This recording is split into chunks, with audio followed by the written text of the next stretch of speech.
बढ़िया।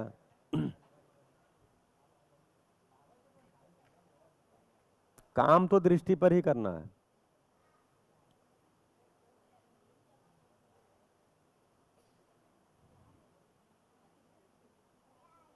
शुरू किया जाए।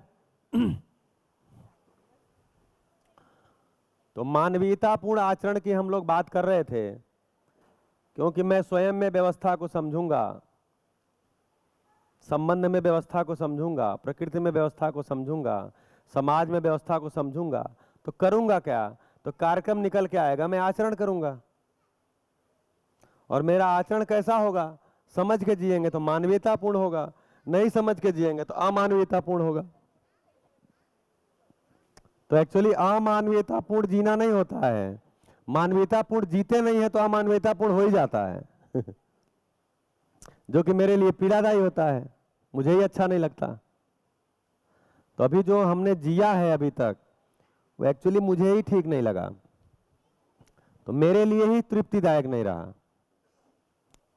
तो हम लोग इसमें बात कर रहे हैं। तो इसमें कहा था ये पूरा का पूरा कंटेंट रहस्य मुक्त है।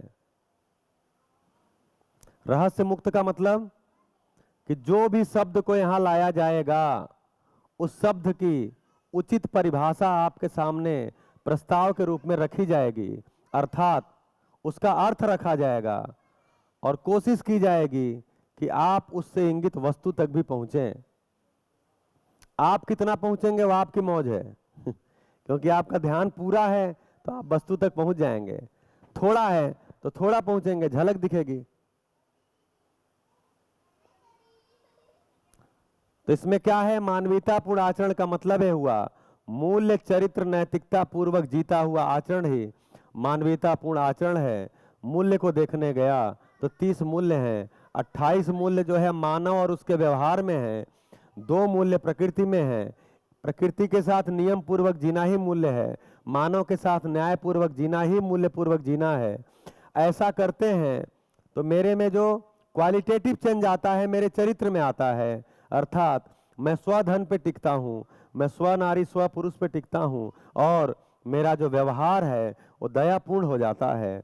मतलब मैं किसी भी व्यक्ति के साथ उसकी पात्रता के अनुरूप ही वस्तु की अपेक्षा करता हूँ, पात्रता से ज्यादा वस्तु की अपेक्षा नहीं करता। इसलिए इसलिए मेरा सारा का सारा आचरण, मेरे पास वस्तु है, मेरे पास समझ पूरी है, लेकिन सामने वाले के पास नहीं है, तो जिम्मेदारी मेरी है कि मैं उसके साथ दयापूर्वक जीऊं। जिसके पास समझ नहीं है उससे हम दया चाह रहे हैं और अपने को समझदार घोषित किए हुए हैं। जिसके पास समझ नहीं है उससे हम दया चाह रहे हैं और खुद को समझदार घोषित किए हुए हैं। तो ऐसा नहीं होता। जिसके पास अभी समझ नहीं है और मेरे पास समझ है, तो मेरी जिम्मेदारी है कि मैं उसके साथ दयापूर्वक जीऊं। कब तक दयापूर्वक जीने का मतलब उसको भी वस्तु तक ले जाना है, यही दया है। दया का मतलब ही है समझ उपलब्ध करा देना। दया है तो धीरता है, धीरता है तो वीरता आएगी। ये बड़ा मूल्य है दया।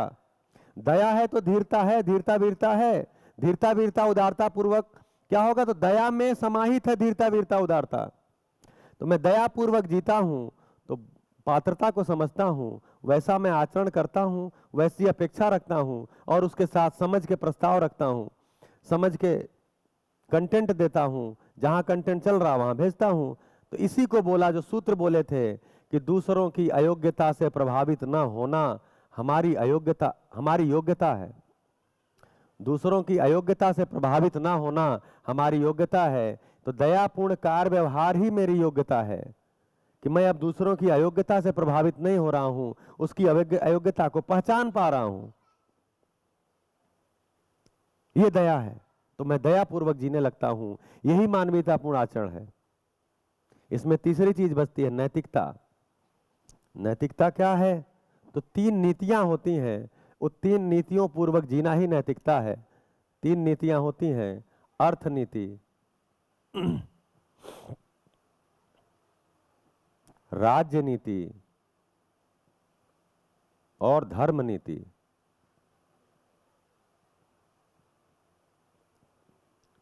ये 3 नीतियां होती हैं। अर्थ नीति, तो अर्थ का मतलब क्या है? यहां जब भी अर्थ कहा जाएगा तो इसका मतलब है मेरा तन मन और मेरे पास जो धन है, संसाधन है, इसको अर्थ बोलते हैं। तो तन मन धन ही अर्थ है।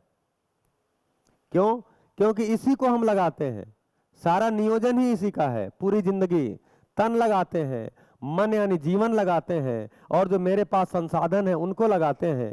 यही करते हैं, यही अर्थ का नियोजन करते हैं। यही हमारा अर्थ है, यही मेरी संपत्ति है, तन मन और धन।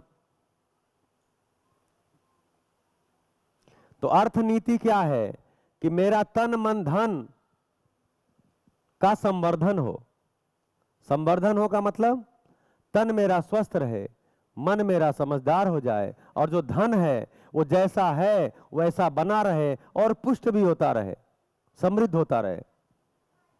तो पानी कम होता रहे नहीं, पानी और बढ़िया से व्यवस्थित होता रहे। पेड़ पौधे कम नहीं हो और उगे, क्या करना है? भाई आदमी को रहने की जगह थोड़ी चाहिए, पेड़ पौधा तो बहुत ज्यादा उगा सकता है। तो क्या हो गया? मैं अर्थ नीति हो जाता। मेरे अंदर अर्थ नीति है, बाहर नहीं है।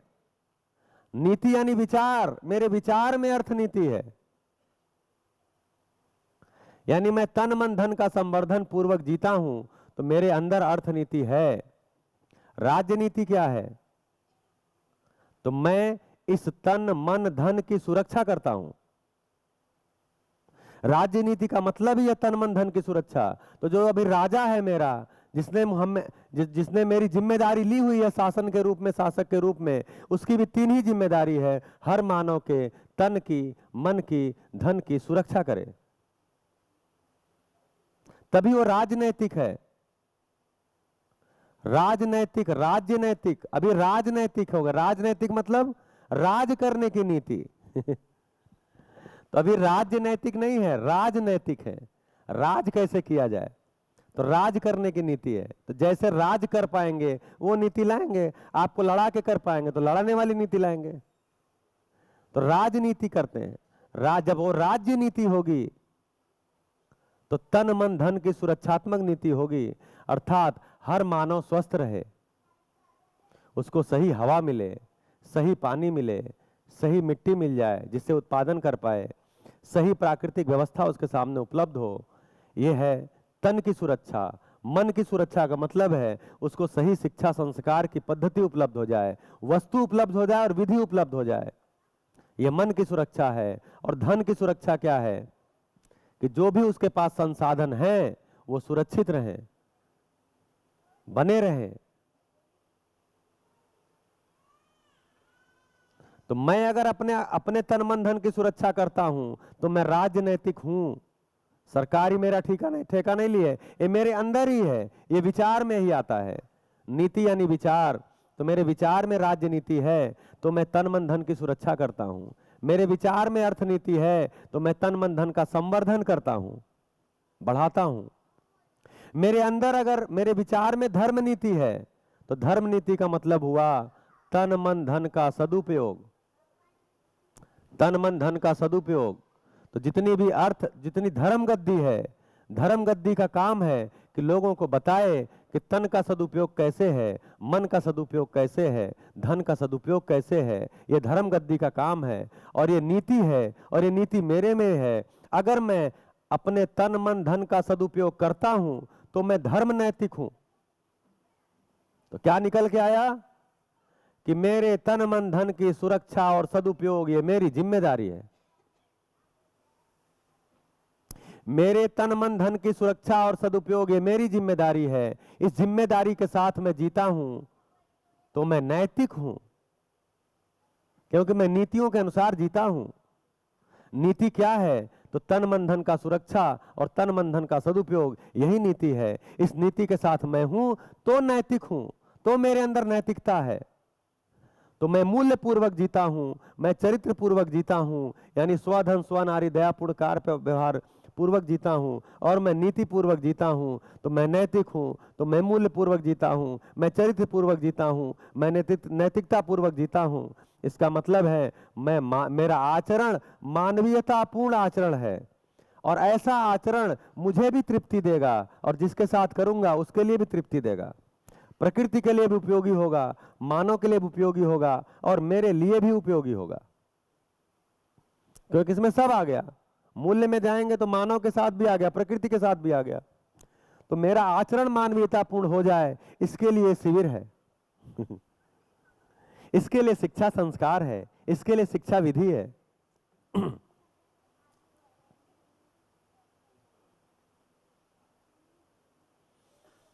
तो सारा कार्यक्रम किस लिए? कि मेरा आचरण, हर मानव का आचरण मानवीयतापूर्ण हो जाए। सारी इतनी चर्चा किस लिए हुई? कि हर मानव का आचरण मानवीयतापूर्ण हो जाए, उसके लिए उसको मूल्य समझ में आ जाए। मूल्य कब समझ में आता है? जब संबंध समझ में आता है। संबंध कब समझ में आता है? कि जब यह पता चलता है कि संबंध जीवन और जीवन के बीच में है। यह कब पता चलता है? जब जीवन समझ में आता है।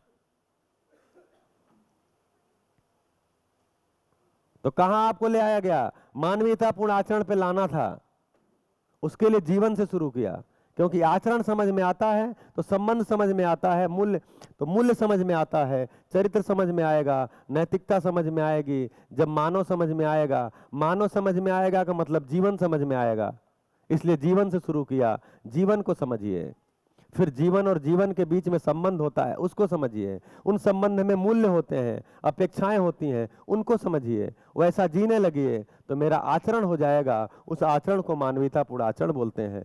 ऐसा करते हुए मैं मानव पद में स्थापित हो जाता हूं, मैं मानव पद को पा जाता हूं। तो मानव पद सबके लिए खुला हुआ है, अनलिमिटेड वैकेंसी है वहां, और कोई कंपटीशन भी नहीं है। सब एक दूसरे का सहयोग करेंगे, भैया तुम भी मानव हो जाओ, तुम भी मानव हो जाओ। कोई थोड़ी चाहेगा हमारे घर में हमारा परिवारीजन राक्षस हो जाए मेरा पड़ोसी राक्षस हो जाए। अगर हो गया है तो लोगों से कहते हैं क्या बताएं यार, क्या करें, सब बदल सकते हैं, पड़ोसी नहीं बदल सकते, और पड़ोसी तो आदमी है ही नहीं है तो क्यों कहते हैं? क्योंकि हम चाहते हैं वो आदमी रहे, हमारा परिवारी, हमारी संबंधी चाहते हैं वो आदमी रहे। इसका मतलब हम चाहते हैं सब मानव पद में आ जाएं। तो मैं समझ जाता हूं, समझ के जीता हूं, उसका अभ्यास करता हूं, कर्माभ्यास, व्यवहाराभ्यास करता हूं, तो मेरे विचार में जो परिवर्तन होता है, परिवर्तन का मतलब सही विचार हो जाते हैं, क्योंकि मेरे में भाव की स्थिरता होती है, तो मेरे विचार में निश्चितता आ जाती है, उससे मेरा कार्य व्यवहार निश्चित होता है, तो मानव का आचरण निश्चित होता है। मानव का आचरण निश्चित होता है तो लाल बत्तियां बुझ जाती हैं और हरी बत्ती जिंदगी की शुरू हो जाती है, और मेरा हाईवे खुल जाता है, 14 लेन का हाईवे, धड़ाधड़ 200 की स्पीड से गाड़ी चलने लगती है, और ये हाईवे पे एक्सीडेंट की संभावना नहीं है। ऐसा हम सब चाहते हैं, तो मानवीयतापूर्ण आचरण को चाहते हैं। तो मानव पद में जाते हैं तो देव मानव पद का द्वार तक पहुंच जाते हैं, तो देव मानव पद की संभावना होती है। उसके बाद दिव्य मानव पद की संभावना होती है। जब हम आचरण में जी के भी प्रमाणित कर लेते हैं, अब कुछ बचा ही नहीं, समझ भी लिया, प्रमाणित भी कर लिया, अब शरीर की क्या आवश्यकता है? तो मैं दिव्य पद में जाता हूं, उसी को बोला पद मुक्त हो जाता हूं, उसी को बोला मोक्ष मिल जाता है। तो शरीर चलाएं न चलाएं आपकी मर्जी है। शरीर को जब आप सुखी नहीं हो रहे हैं तो शरीर के इंद्रियों की आवश्यकता है। जब आप जीवन के स्तर पे ही आप सुख में बने हुए हैं तो आपको शरीर की आवश्यकता नहीं भी हो सकती है, और होगी भी तो किस लिए होगी? तो मानव कल्याण के लिए होगी, मानव जागृति के लिए होगी, जागृत परंपरा धरती पे आ जाए इसके लिए होगी। तो क्या है, मामला ऐसा ही है। तो बोले आपका ध्यान किधर है? समझ की वस्तु इधर है तो पूरा मामला ऐसा ही है। हम स्वीकारें न स्वीकारें, हम अपनी मौज में ही हैं। आपकी मौज थोड़ी हम खंडित करने आए हैं 1000 किलोमीटर चल के आप अपने मौज में ही हैं, लेकिन हम बता रहे हैं देखो जी ये वाला मौज बड़ा मौज है, लेकिन आपको लगता नहीं हमारा वाला ही मौज ठीक है, तो आप अपने मौज में बने रहिए मैं तो अपने मौज को व्यक्त करूंगा, आप भी अपने मौज को आके व्यक्त कर दीजिए अगर आपकी मौज मौज है तो। बताइए आहार निद्रा भय मैथुन में कितना मौज है, आके बताइए। मैं तो बढ़िया है, ऊपर मंच लगा के चिल्ला के बता रहा हूं ये मौज है। आप भी बताइए, नहीं बता सकते। सही वस्तु अगर आपके पास है तो आप चिल्ला के बोलोगे, छत पे चढ़ के चिल्लाओगे, बांस पे चढ़ के चिल्लाओगे, आप बोलोगे। आपको वस्तु ही पकड़ में नहीं आई है। तो जैसा हम जी रहे हैं वैसा जीने में हमको ही विश्वास नहीं है, इसलिए हम नहीं बोल पा रहे। सही वस्तु पकड़ में आ जाए, शुभकामना है कि आपको पकड़ में आ जाए। इसके लिए आप मेहनत भी कर रहे हैं। इसके लिए बच्चा भी कितना मेहनत कर रहा है, पानी पिला पिला के थक गया।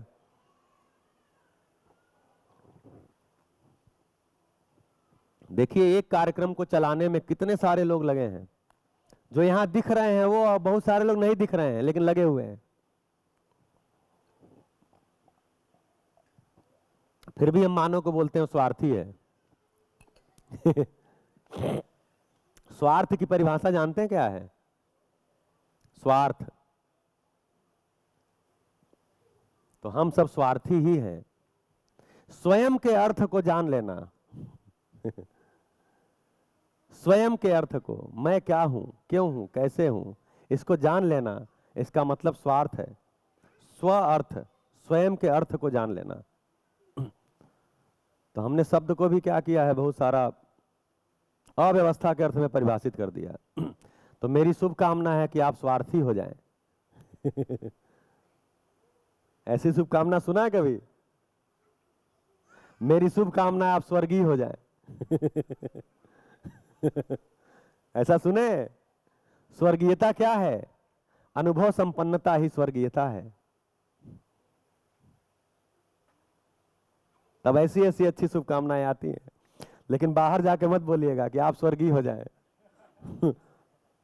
बोलेंगे कहां सुना? बोले जीवन विद्या शिविर में। अच्छा कौन बोला? उसको लाओ पकड़ के। तो भैया हमको बचा दीजिएगा। बहुत सारी भाषा जीवन विद्या शिविर में होता क्या है कि आपको भाषा के रूप में बहुत सारे शब्द मिल जाते हैं। तो मेरे पे कृपा करिएगा और इस कंटेंट पे कृपा करिएगा, उन शब्दों के बाण चलाना शुरू मत करिएगा। क्योंकि जब उसका अर्थ नहीं पता है, आपको भी जब तक उसके अर्थ नहीं पता थे, जब तक आपको भी उसके अर्थ नहीं पता थे, तो शब्द आपको कोई और वस्तु दिखाते थे। आप भी जाके सीधे शब्द बोलना शुरू कर देंगे तो भी कोई और वस्तु दिखाने लगेंगे। फिर क्या होगा? ये कंटेंट ही बदनाम होगा। आप बोलेगा कहाँ मिला? बोले वो जीवन विद्या। तो कुल मिलाकर के शब्द को आप रखेंगे। देखिए बोलने के बिना नहीं रह पाएंगे। कितना रखेंगे? जितना सामने वाले की पात्रता है। और रखेंगे तो उसके अर्थ को भी रखिए। इतना समय हो आपके पास। अब ट्रेन में जा रहे हैं और सामने वाले को लगे विद्या समझाने, टाइम ही नहीं है, उसकी सुनने की पात्रता भी नहीं है। आप बोल रहे हैं जी जीवन होता है, उसमें 10 क्रियाएं होती हैं। अच्छा जी, आप 4.5 क्रिया में जी रहे हो। आप पशु मानव हो। आप राक्षस मानव हो। बोलेगा लगाऊं एक जापन। तो कुल मिला के कहीं भी शब्द आप रखेंगे, लेकिन आप सामने वाले की पात्रता देख लीजिए, कितना समय है वो देख लीजिए, उसके अनुसार अर्थ भी रखिए, कंटेंट रखिए। रखना चाहिए। हिमांशु जी देखिए कितने डेली, मैं जिस बात को पूरे दिन बोलता हूं, अब इनकी पात्रता योग्यता देखिए, उस बात को आधे घंटे में बोल जाते हैं। धन्य है, इतनी पकड़ है। भाई IITian होने का कोई फायदा तो होना चाहिए ना।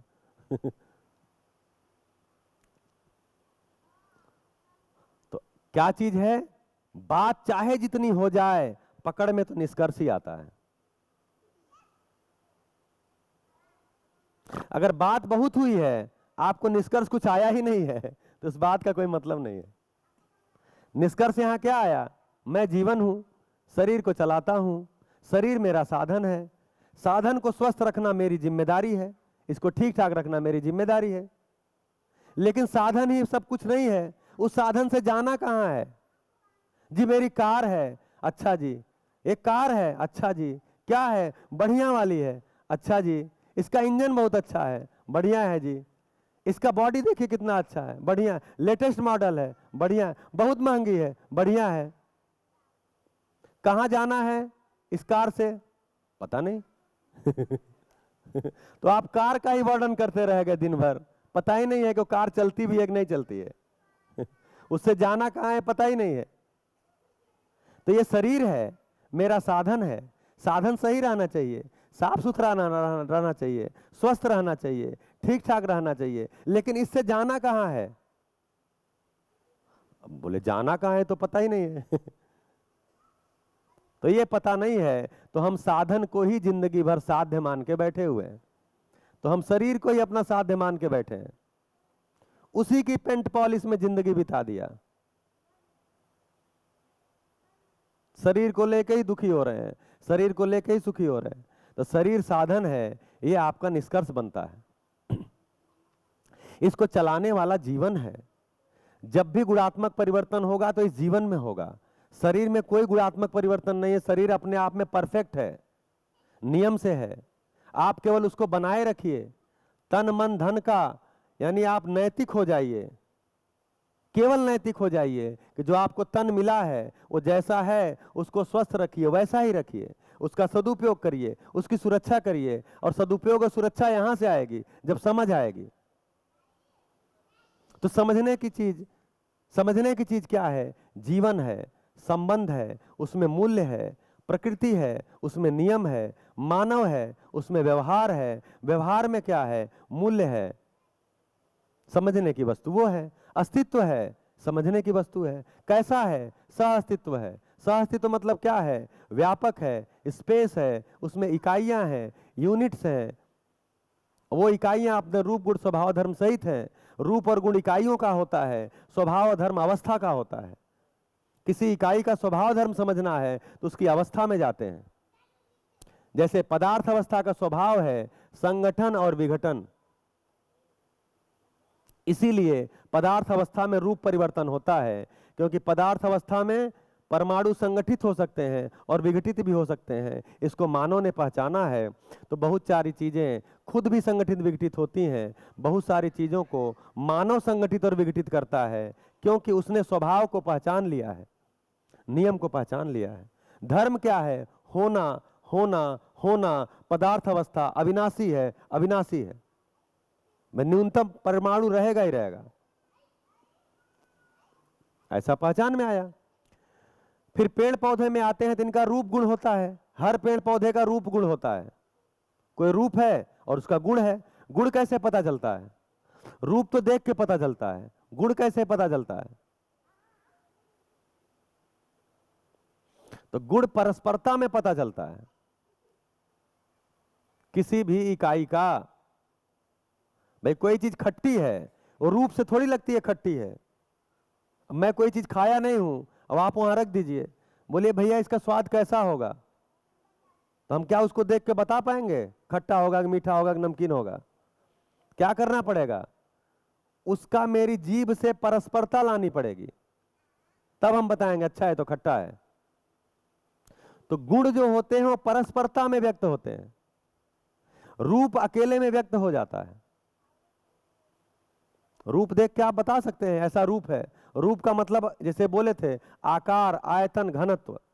किसी चीज का कोई आकार होता है, कोई आयतन होता है और कोई सघनता है उसकी। जो सघन रूप में है उसको ठोस बोल दिया, थोड़ा कम सघन है उसको द्रव बोल दिया, ज्यादा विरल है तो उसको गैस बोल दिया, हवा बोल दिया।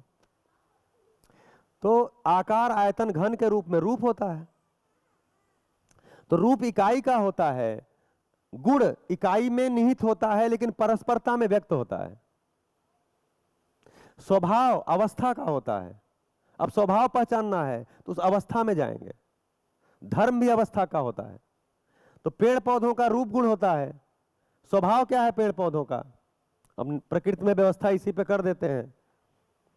तो पेड़ पौधों का जो स्वभाव होता है वो सारक मारक होता है। सारक मारक। सारक यानी पोषण करने वाला, मारक यानी शोषण करने वाला। तो कोई पेड़ पौधा किसी जीव जंतु का शोषण भी कर सकता है, पोषण भी कर सकता है। एक ही पौधा किसी एक जीव जंतु का शोषण कर सकता है, किसी एक जीव जंतु का पोषण भी कर सकता है।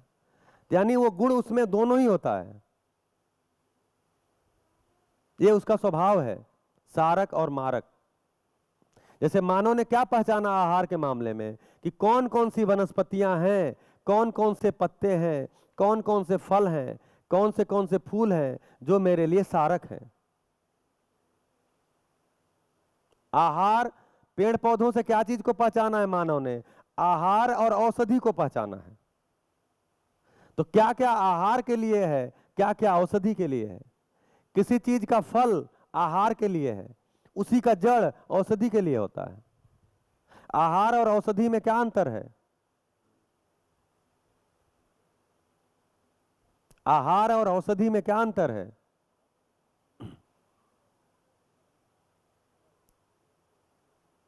बताइए। खाना में और दवाई में क्या अंतर है सीधी भाषा में? आहार और औषधि में क्या अंतर है? हाँ जी। आहार भूख मिटाता है और औषधि मतलब जो बीमारी है वो मिटाने के लिए, मतलब जो गड़बड़ है उसको दूर करने के लिए जो ली जाती है वो औषधि। बहुत बढ़िया। तो जब भी परिभाषा आएगी तो यही आएगी।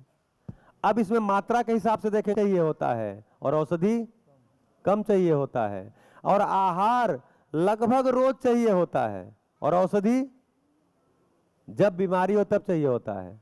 अब हम रोज ही बीमार हैं तो रोज औषधि खा रहे हैं तो मेरे लिए औषधि ही आहार हो गया है हमने शरीर को नहीं समझा, शरीर को ही सुख का माध्यम समझ लिया, शरीर बीमार हो गया तो हमारे लिए औषधि ही आहार हो गई। तो सब जगह प्रवचन चल रहे हैं, व्हाट्सएप पे, फेसबुक पे, ये खाओ तो ये होगा, ये खाओ ये बीमारी ठीक हो गई, ये खाओ तो ऐसा रहेगा, ये खाओ तो वैसा रहेगा। हमारे पास भी लोग पूछते हैं, भैया थोड़ा सा गड़बड़ चल रहा है, थोड़ा सा एसिडिटी हो रही है, थोड़ा गैस बन रहा है, थोड़ा सर में दर्द है, थोड़ा बुखार हो गया है, क्या खाएं कि ठीक हो जाएगा? तो मैं क्या बोलता हूं, 2 दिन कुछ मत खाइए, सब ठीक हो जाएगा आप प्रयोग करके देखिए। आपको जब भी कोई आपके शरीर में कोई अव्यवस्था हुई है, उस समय में आप आहार को छोड़ दीजिए, आपके शरीर के अंदर ही शरीर को ठीक करने की शक्ति है। डॉक्टर जो दवाई देते हैं वो बीमारी ठीक करने की नहीं देते हैं। क्या चीज की दवाई देते हैं?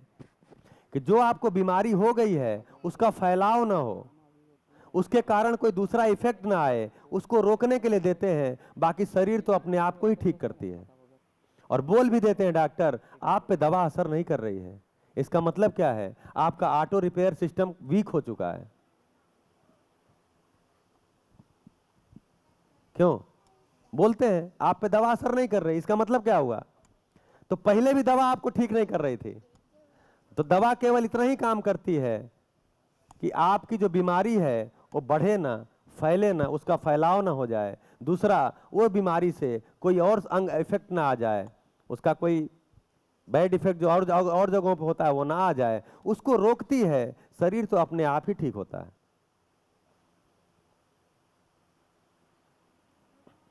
तो क्या होता है पेड़ पौधों में? सारक और मारक स्वभाव होता है। इसको मानव पहचानता है। मानव ने जिस जिस को सारक के रूप में पहचाना है उसको अपने करीब लाया है, उसका मल्टीप्लाई किया है, उसका बहुलीकरण किया है, उसका उत्पादन किया है। जिस जिसको मारक के रूप में पहचाना है उसको अपने से दूर रखा है, घर में भी नहीं लगाया, बच्चे कहीं खा न ले। तो ऐसा मानव ने पहचाना है। ऐसा पशु पक्षी भी पहचानते हैं। सारे पशु पक्षी अपना आहार पहचानते हैं सारक और मारक के रूप में। आइए जी, नमस्कार, स्वागत। ऐसा पहचानते हैं तो इसको स्वभाव बोलते हैं। धर्म क्या है? तो पुष्टि ही धर्म है। फिर पशु पक्षी को देखने गए तो इसमें हमने रूप गुण को देखा। हर पशु का कोई रूप होता है और उसका कोई गुण होता है। इसके साथ ही इसका स्वभाव होता है। तो स्वभाव क्या होता है? क्रूर और अक्रूर होता है।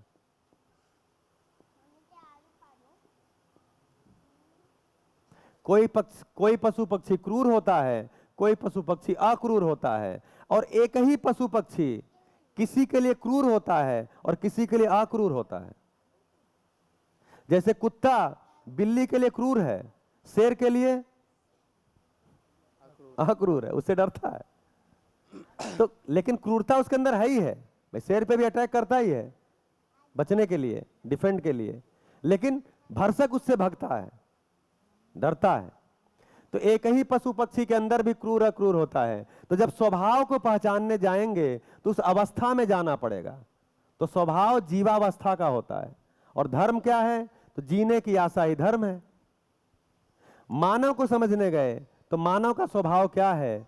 तो मानव का स्वभाव, अगर मानव अमानवीयता में है, अमानवीय मानव जिसका यहां दो नाम दिया था, पशु मानव, राक्षस मानव, अगर अमानवीयता में है तो फिर इसी श्रेणी में आएगा, क्रूर अक्रूर होगा। अपना अपना जांचिए। लेकिन जब भी मानवीयता स्वभाव को पाएगा तो धीरता, वीरता, उदारता, दया, कृपा, करुणा, यही मानवीय स्वभाव भी है। मानव मूल्य ही मानवीय स्वभाव है। ये अवस्था में पकड़ में आता है। ज्ञानावस्था की इकाई है तो ज्ञानावस्था का रूप होता है, यानी कोई आकार होता है, कोई आयतन होता है, घनत्व होता है, उसके अनुसार पहचानते हैं ये मानव है। फिर उसका गुण होता है। गुण किस रूप में होता है? तो गुण सबका अलग अलग होता है, जैसा है वैसा है। फिर स्वभाव को पहचानेंगे तो अवस्था में जाना पड़ेगा। ज्ञानावस्था की इकाई है, इसलिए इसका स्वभाव धीरता, वीरता, उदारता, दया, कृपा, करुणा ही है।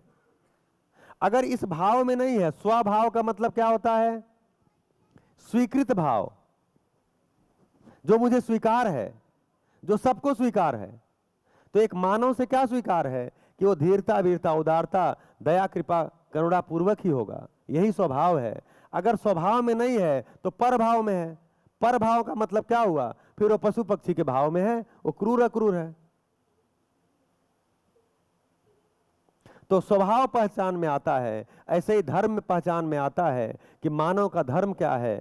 तो मानव का धर्म सुख है। मानव सुख पूर्वक जीना चाहता है, निरंतर सुख पूर्वक जीना चाहता है। जितना जितना उसको संभावना हुई है सुख को बढ़ाने की, सुख को बढ़ाने में लगा रहा है। जहां जहां उसको सुख की संभावना नहीं है वहां पर वो काम ही नहीं किया। अगर दुखी है तो दुख को घटाने में लगा है, सुखी हुआ है उसको बढ़ाने में लगा है। इससे यह तर्क बनता है कि मानव का स्वभाव धीरता, वीरता, उदारता का है, लेकिन धर्म तो सुख ही है। तो प्रकृति समझ में आई। प्रकृति कैसे समझ में आई? रूप, गुण, स्वभाव, धर्म के समझ में आई। तो इकाइयों को पहचानेंगे तो उसमें मूल वस्तु स्वभाव और धर्म ही है। इसीलिए यह भी अध्ययन करना बहुत आसान है। स्वभाव धर्म का अध्ययन करिए।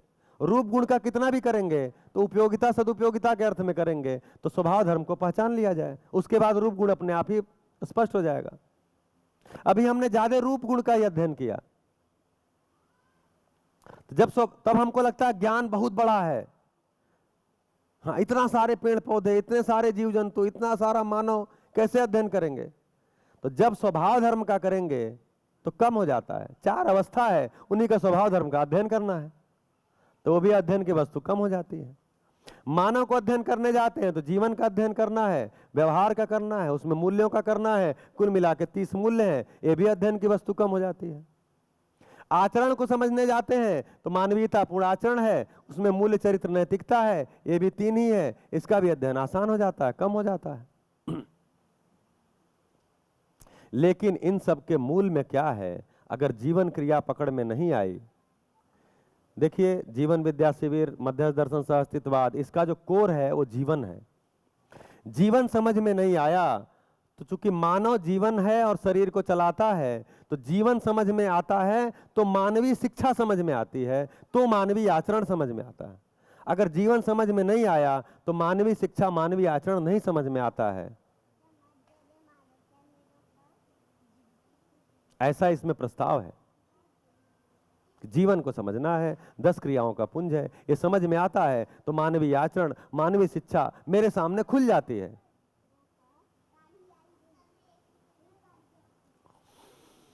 बढ़िया।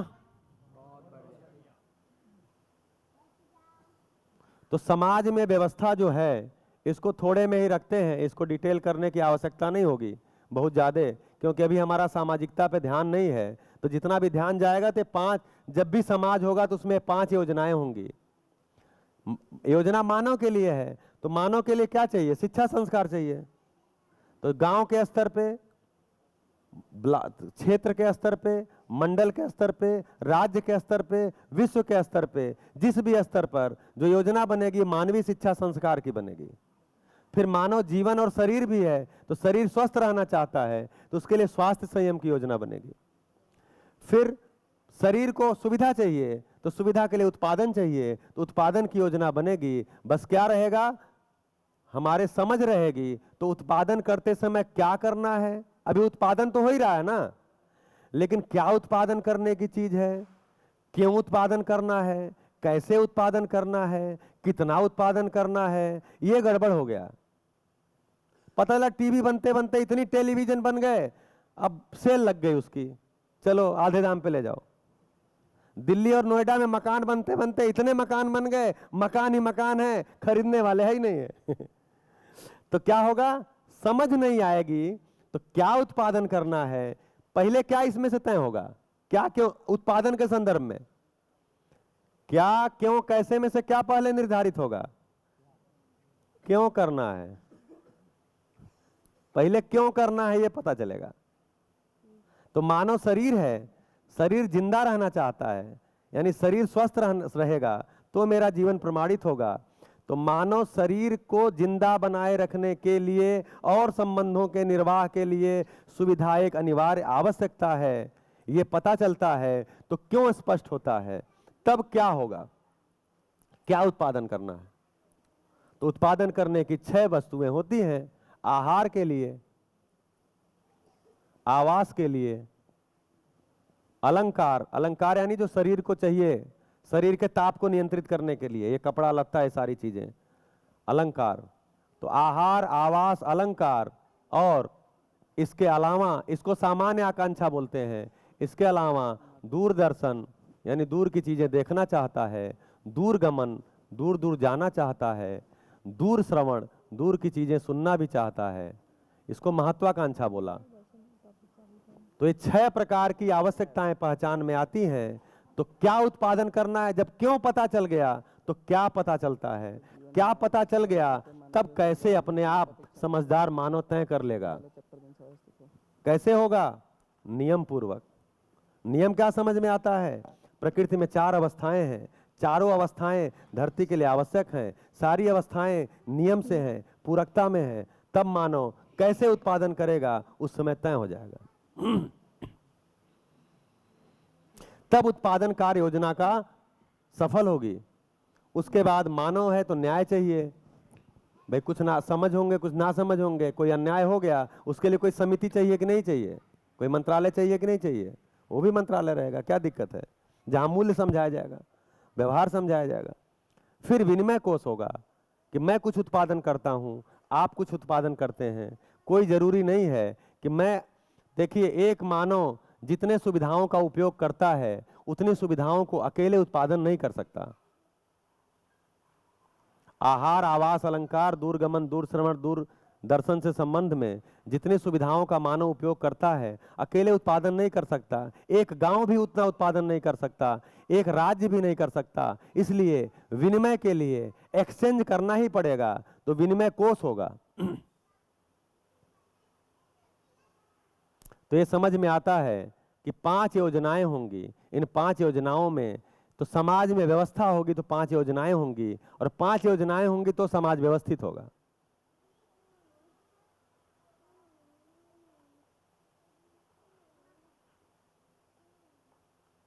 ठीक है भैया, बढ़िया। तो अब मैं केवल इतना करने वाला हूं कि जितना शिविर हुआ है उसकी एक समरी, एक फ्लो चार्ट के रूप में रखने वाला हूं, लेकिन उसके बीच में भैया इसको रख दें। अच्छा ठीक है, तो मैं रखता हूं। अब तक जितनी बात हुई है वो कैसे से कनेक्टेड है, उसका फ्लो चार्ट क्या होगा। आपको तो लग ही रहा सारी बातें कनेक्टेड हैं, क्योंकि बार बार मैं कनेक्शन करने की कोशिश भी किया हूं, आप में से भी बहुत सारे लोग किए हैं, कनेक्ट करके बताए भी हैं। लेकिन उसको फ्लो चार्ट में देखेंगे तो कैसा होगा वो, उसको देखते हैं। हमने पहले दिन बनाया था उसी डमरू को मैंने 7 दिन तक बजाया है यही डमरू बजाया है। आपको बार बार यहाँ ले आके दिखाएं, देखो भैया ये डमरू है और ये आप हैं इसीलिए आपका भी फोटो हमने नहीं मिटाया और अस्तित्व जैसा है उसका भी फोटो हमने नहीं मिटाया। कुछ चीजें जब लगातार लिखी ही रहती हैं तो आपका ध्यान जाता है, तो आप घर में चाहिए तो इसका और इसका चार्ट बना के कहीं चिपका दीजिए आपका ध्यान जाता रहेगा।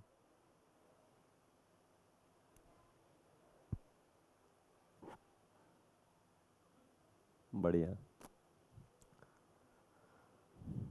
तो अभी क्या रखा शुरू में, मानव को क्या चाहिए, सुख।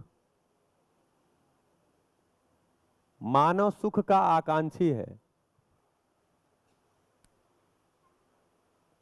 इसमें का काला, ये पतला है ना तो दिखेगा। सुख, सुख को क्या बोले, समाधान बराबर सुख।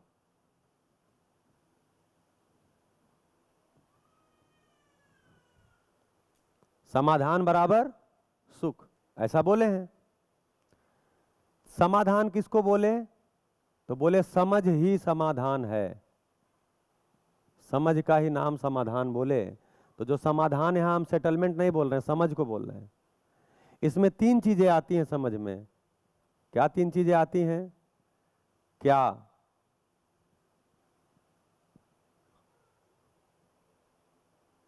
कोशिश करेंगे एक ही बोर्ड पे आ जाए, क्यों और कैसे।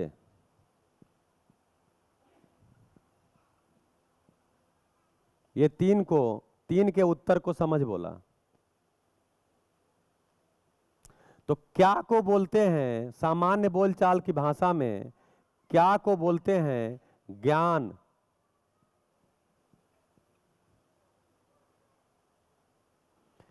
क्यों को बोलते हैं बोलचाल की भाषा में विवेक।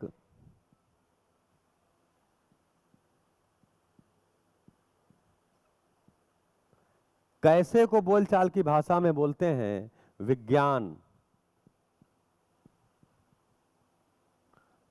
विज्ञान ने क्या किया है, नियम को पहचान करके एक प्रक्रिया अपनाई है। तो क्या क्यों कैसे का उत्तर ही समझ बोलते हैं। तो ज्ञान भी इसी साइड में लिख दें।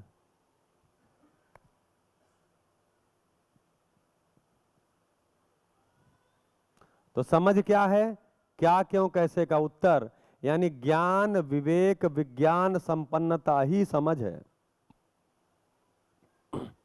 ज्ञान में देखने गए तो क्या पकड़ में आया, 2 तरह की सच्चाई पकड़ में आई।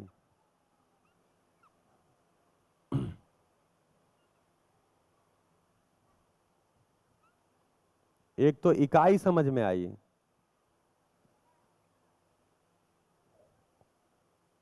या इसको ऐसे ना लिख के ऐसे लिखते हैं कि ज्ञान में जो 3 चीजें आती हैं,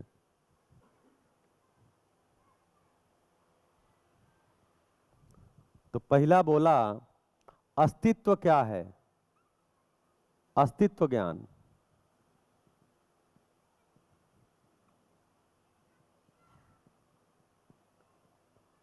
दूसरा बोलते हैं जीवन ज्ञान, और तीसरा मानवीयता पूर्ण आचरण ज्ञान।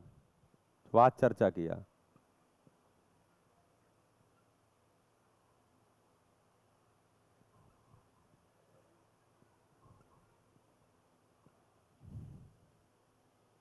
तो जो ज्ञान की बात किया उसमें 3 चीजें आ गई, अस्तित्व ज्ञान, जीवन ज्ञान और मानवीयतापूर्ण आचरण ज्ञान। ये बात हुई है, बढ़िया। अस्तित्व को देखने गए तो इसमें 2 प्रकार की सच्चाई समझ में आई, इकाई, इकाइयां और व्यापक। व्यापक कहिए, स्पेस कहिए, आप अपनी मर्जी से जो 1-2 नाम रखना हो रख लीजिए, बहुत सारे नाम आए थे। इकाइयों को देखने गए तो इसमें 4 अवस्था के रूप में इकाइयां आती हैं, पदार्थ अवस्था,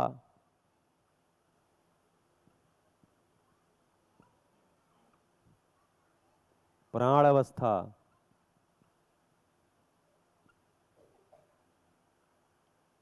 जीव अवस्था और ज्ञान अवस्था। तो इकाइयों को एक्चुअली दो चीजों में देखते हैं, जड़ और चैतन्य के रूप में। जड़ और चैतन्य के रूप में देखते हैं। तो जड़ अवस्था में पदार्थ अवस्था, प्राण अवस्था, जीव अवस्था का शरीर और ज्ञान अवस्था का शरीर। इसी चैतन्य को फिर हम जीवन ज्ञान के रूप में समझते हैं। तो जीवन ज्ञान को समझने गए तो क्या दिखा यहां? यहां हमको 10 क्रिया दिखी। अनुभव, प्रामाणिकता, बोध, संकल्प, साक्षात्कार, चित्रण, तुलन। तुलन में दो तरह का तुलन, केवल एरो लगा के छोड़ देते हैं। विश्लेषण, आस्वादन और चयन, इस रूप में देखा। अब इसको क्या करते हैं कि ये जो इतना जो क्रिया है उसको हमने 4.5 क्रिया के रूप में पहचाना, जिसको हमने अमानवीयता जीव चेतना का बताया। और बाकी जो ऊपर की क्रिया है इसको हमने मानव चेतना के रूप में पहचाना।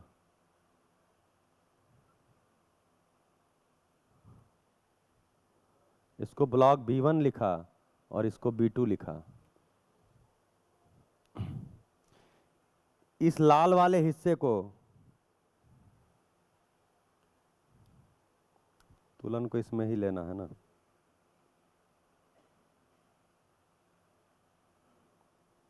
इस लाल वाले हिस्से को संवेदनशीलता बोलते हैं। इसमें संवेदनहीनता भी आ सकती है, संवेदनशीलता भी आ सकती है।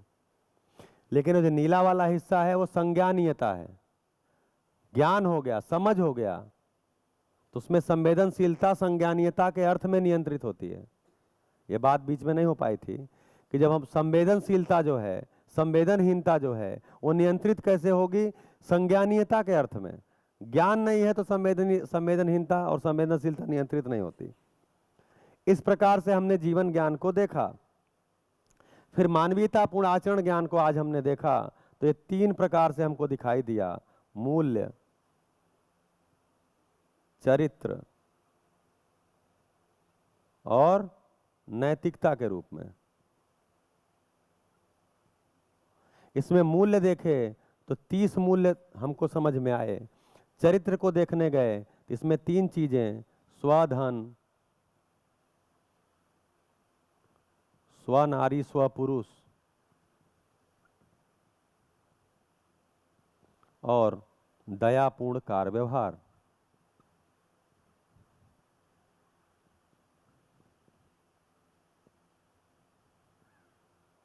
इस रूप में चरित्र समझ में आया।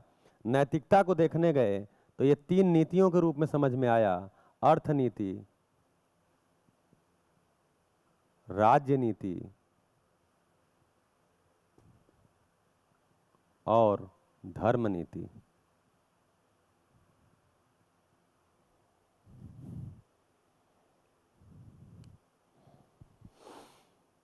तो ज्ञान के संदर्भ में जो बात हुई वो इतनी ही हुई। अस्तित्व ज्ञान, जिसको अस्तित्व दर्शन ज्ञान भी बोलते हैं, पूरा ही लिख दें, अस्तित्व दर्शन ज्ञान। तो अस्तित्व दर्शन में क्या समझ में आया कि 2 प्रकार की सच्चाई समझ में आई। इकाइयां हैं और स्पेस है। सारी इकाइयां स्पेस में ही हैं और सारी इकाइयों में भी स्पेस है। मतलब इकाइयां स्पेस में ही डूबी हैं, स्पेस में ही भीगी हैं और स्पेस से ही घिरी हुई हैं। ये समझ में आया। इकाइयों को 4 अवस्था के रूप में देखा। जीवन ज्ञान में जीवन को 10 क्रिया के रूप में देखा, 4.5 क्रिया में जीते हुए हम अमानवीयतापूर्ण जीते हैं, 10 क्रिया संपन्न होते हैं तो मानवीयतापूर्ण जीते हैं, मानवीयतापूर्ण जीते हैं तो मेरे में मानवीयतापूर्ण आचरण आता है, उसको समझना पड़ता है कि वो ज्ञान क्या है, तो मूल्य चरित्र नैतिकता के रूप में है। मूल्य 30 प्रकार से हैं जिनकी यहाँ चर्चा हुई। चरित्र को देखेंगे तो स्वधन, स्वनारी, स्वपुरुष, दयापूर्ण कार्य व्यवहार, और नैतिकता के रूप में अर्थनीति, राजनीति, धर्मनीति। इतना हमने ज्ञान के क्षेत्र में काम किया।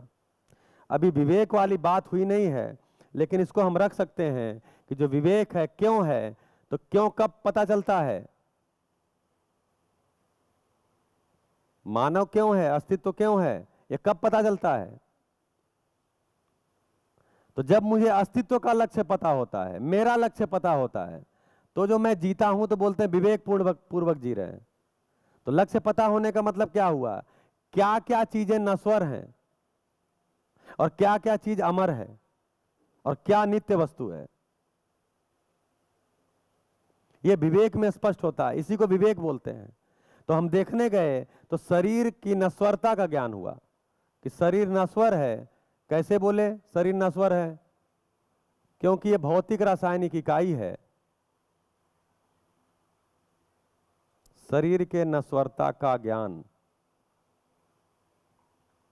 तो शरीर जो है वो भौतिक रासायनिक इकाई है और हर भौतिक रासायनिक इकाई की आयु होती है, तो शरीर की भी आयु है। जीवन को पहचाने तो क्या किस रूप में पहचाने, जीवन के अमरत्व के रूप में पहचाने। हाँ जी, धन्यवाद। जीवन को अमरत्व के रूप में पहचाने।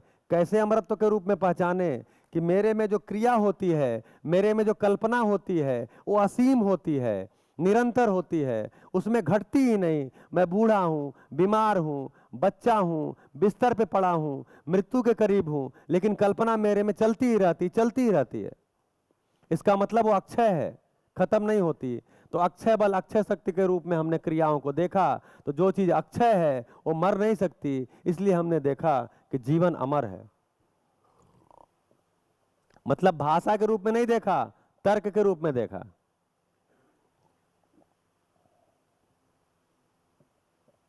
और क्या चीजों को देखा, और क्या चीज है जो अरूप है और अमर है, मतलब अमर मतलब नित्य है, निरंतर है। तो नियम को देखा। क्या नियम को देखे, तो व्यवहार के नियम का ज्ञान।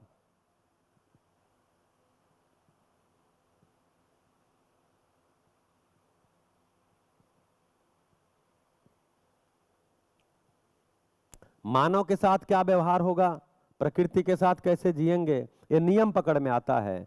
तब हमको अस्तित्व का प्रयोजन समझ में आता है, तब मैं विवेकपूर्ण हो पाता हूं। तो मेरे पास विवेक है, इसका मतलब ही मेरे पास ये तीनों ज्ञान है कि शरीर नश्वर है। नश्वर का मतलब ही है, इसका मतलब ही नहीं ध्यान नहीं देना है, ध्यान देना है। तब शरीर का प्रयोजन पकड़ में आता है। जीवन अमर है, इस अमर चीज को जो पाना है, उसके पाने का माध्यम शरीर है, ये ध्यान जाता है। तो मैं विवेकपूर्ण जीता हूं। फिर व्यवहार के नियम का ज्ञान हो जाता है, अर्थात अस्तित्व कैसा है, वो नियम पूर्ण है, उस नियम को मानव ही पहचानता है, वैसा जीता है। वैसा जीने के लिए तय कर लेना, ये विवेकपूर्ण जीना है। तो मेरे में विवेक जागृत हो जाता है। तो ज्ञान पूर्वक विवेक जागृत होता है, फिर मैं एक दिशा में चल देता हूं, अर्थात अब कैसे जीना है ये तय हो जाता है। तो कैसे नहीं जीने जाते हैं, तो क्या चीज होता है, कैसे जीने में तीन ही चीजें हैं, काल है, क्रिया है,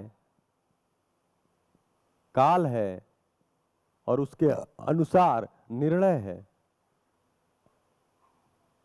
काल मतलब काल मतलब तो टाइम पीरियड, अवधि, क्रिया की अवधि।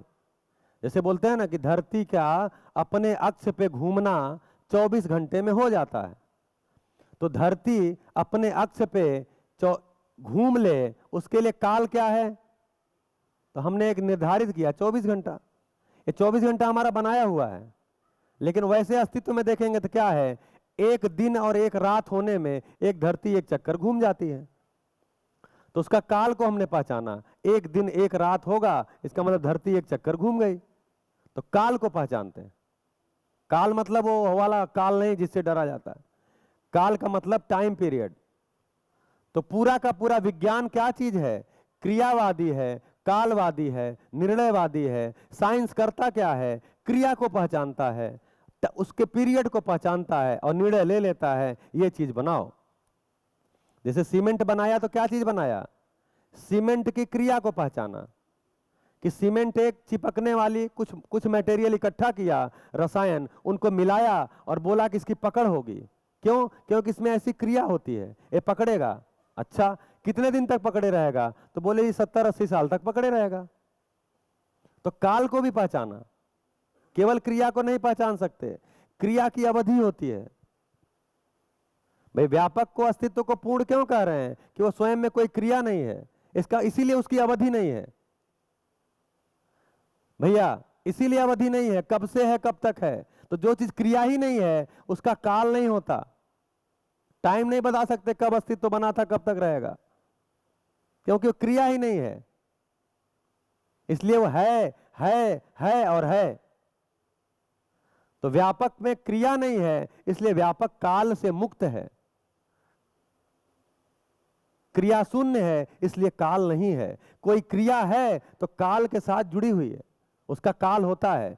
शरीर क्रिया है, इसलिए इसकी आयु है। जीवन क्रिया है तो इसका काल क्या है? अनुभव संपन्नता तक, क्रिया पूर्णता, फिर वो निरंतर हो जाती है।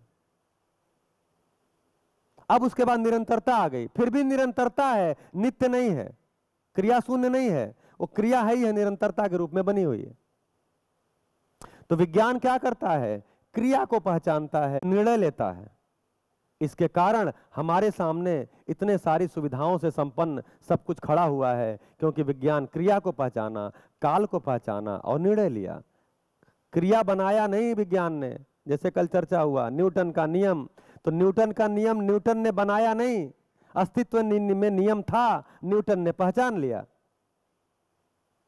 आर्किमिडीज का नियम, तो आर्किमिडीज के पहले भी वस्तुएं तैरती ही थी पानी में हल्की वस्तुएं, भाई पानी के ऊपर जिनका पानी से कम घनत्व होगा वो पानी पे तैरेंगी, ये पहले भी तैरती थी। उस सिद्धांत को, उस नियम को पहचाना आर्किमिडीज ने, तो बोले आर्किमिडीज का नियम है, आर्किमिडीज का सिद्धांत है। तो नियम को पहचाना, उसी को विज्ञान बोला। तो नियम में क्या पहचाना? क्रिया को पहचाना और काल को पहचाना। ये दोनों मान के नियम, दोनों मिला के नियम होता है। तो पूरा का पूरा विज्ञान क्या है? क्रियावादी, तो वादी लिख देते हैं, क्रियावादी, कालवादी और निर्णयवादी है। अब क्या है? अब क्या है? देखिए, ज्ञान है, विवेक है।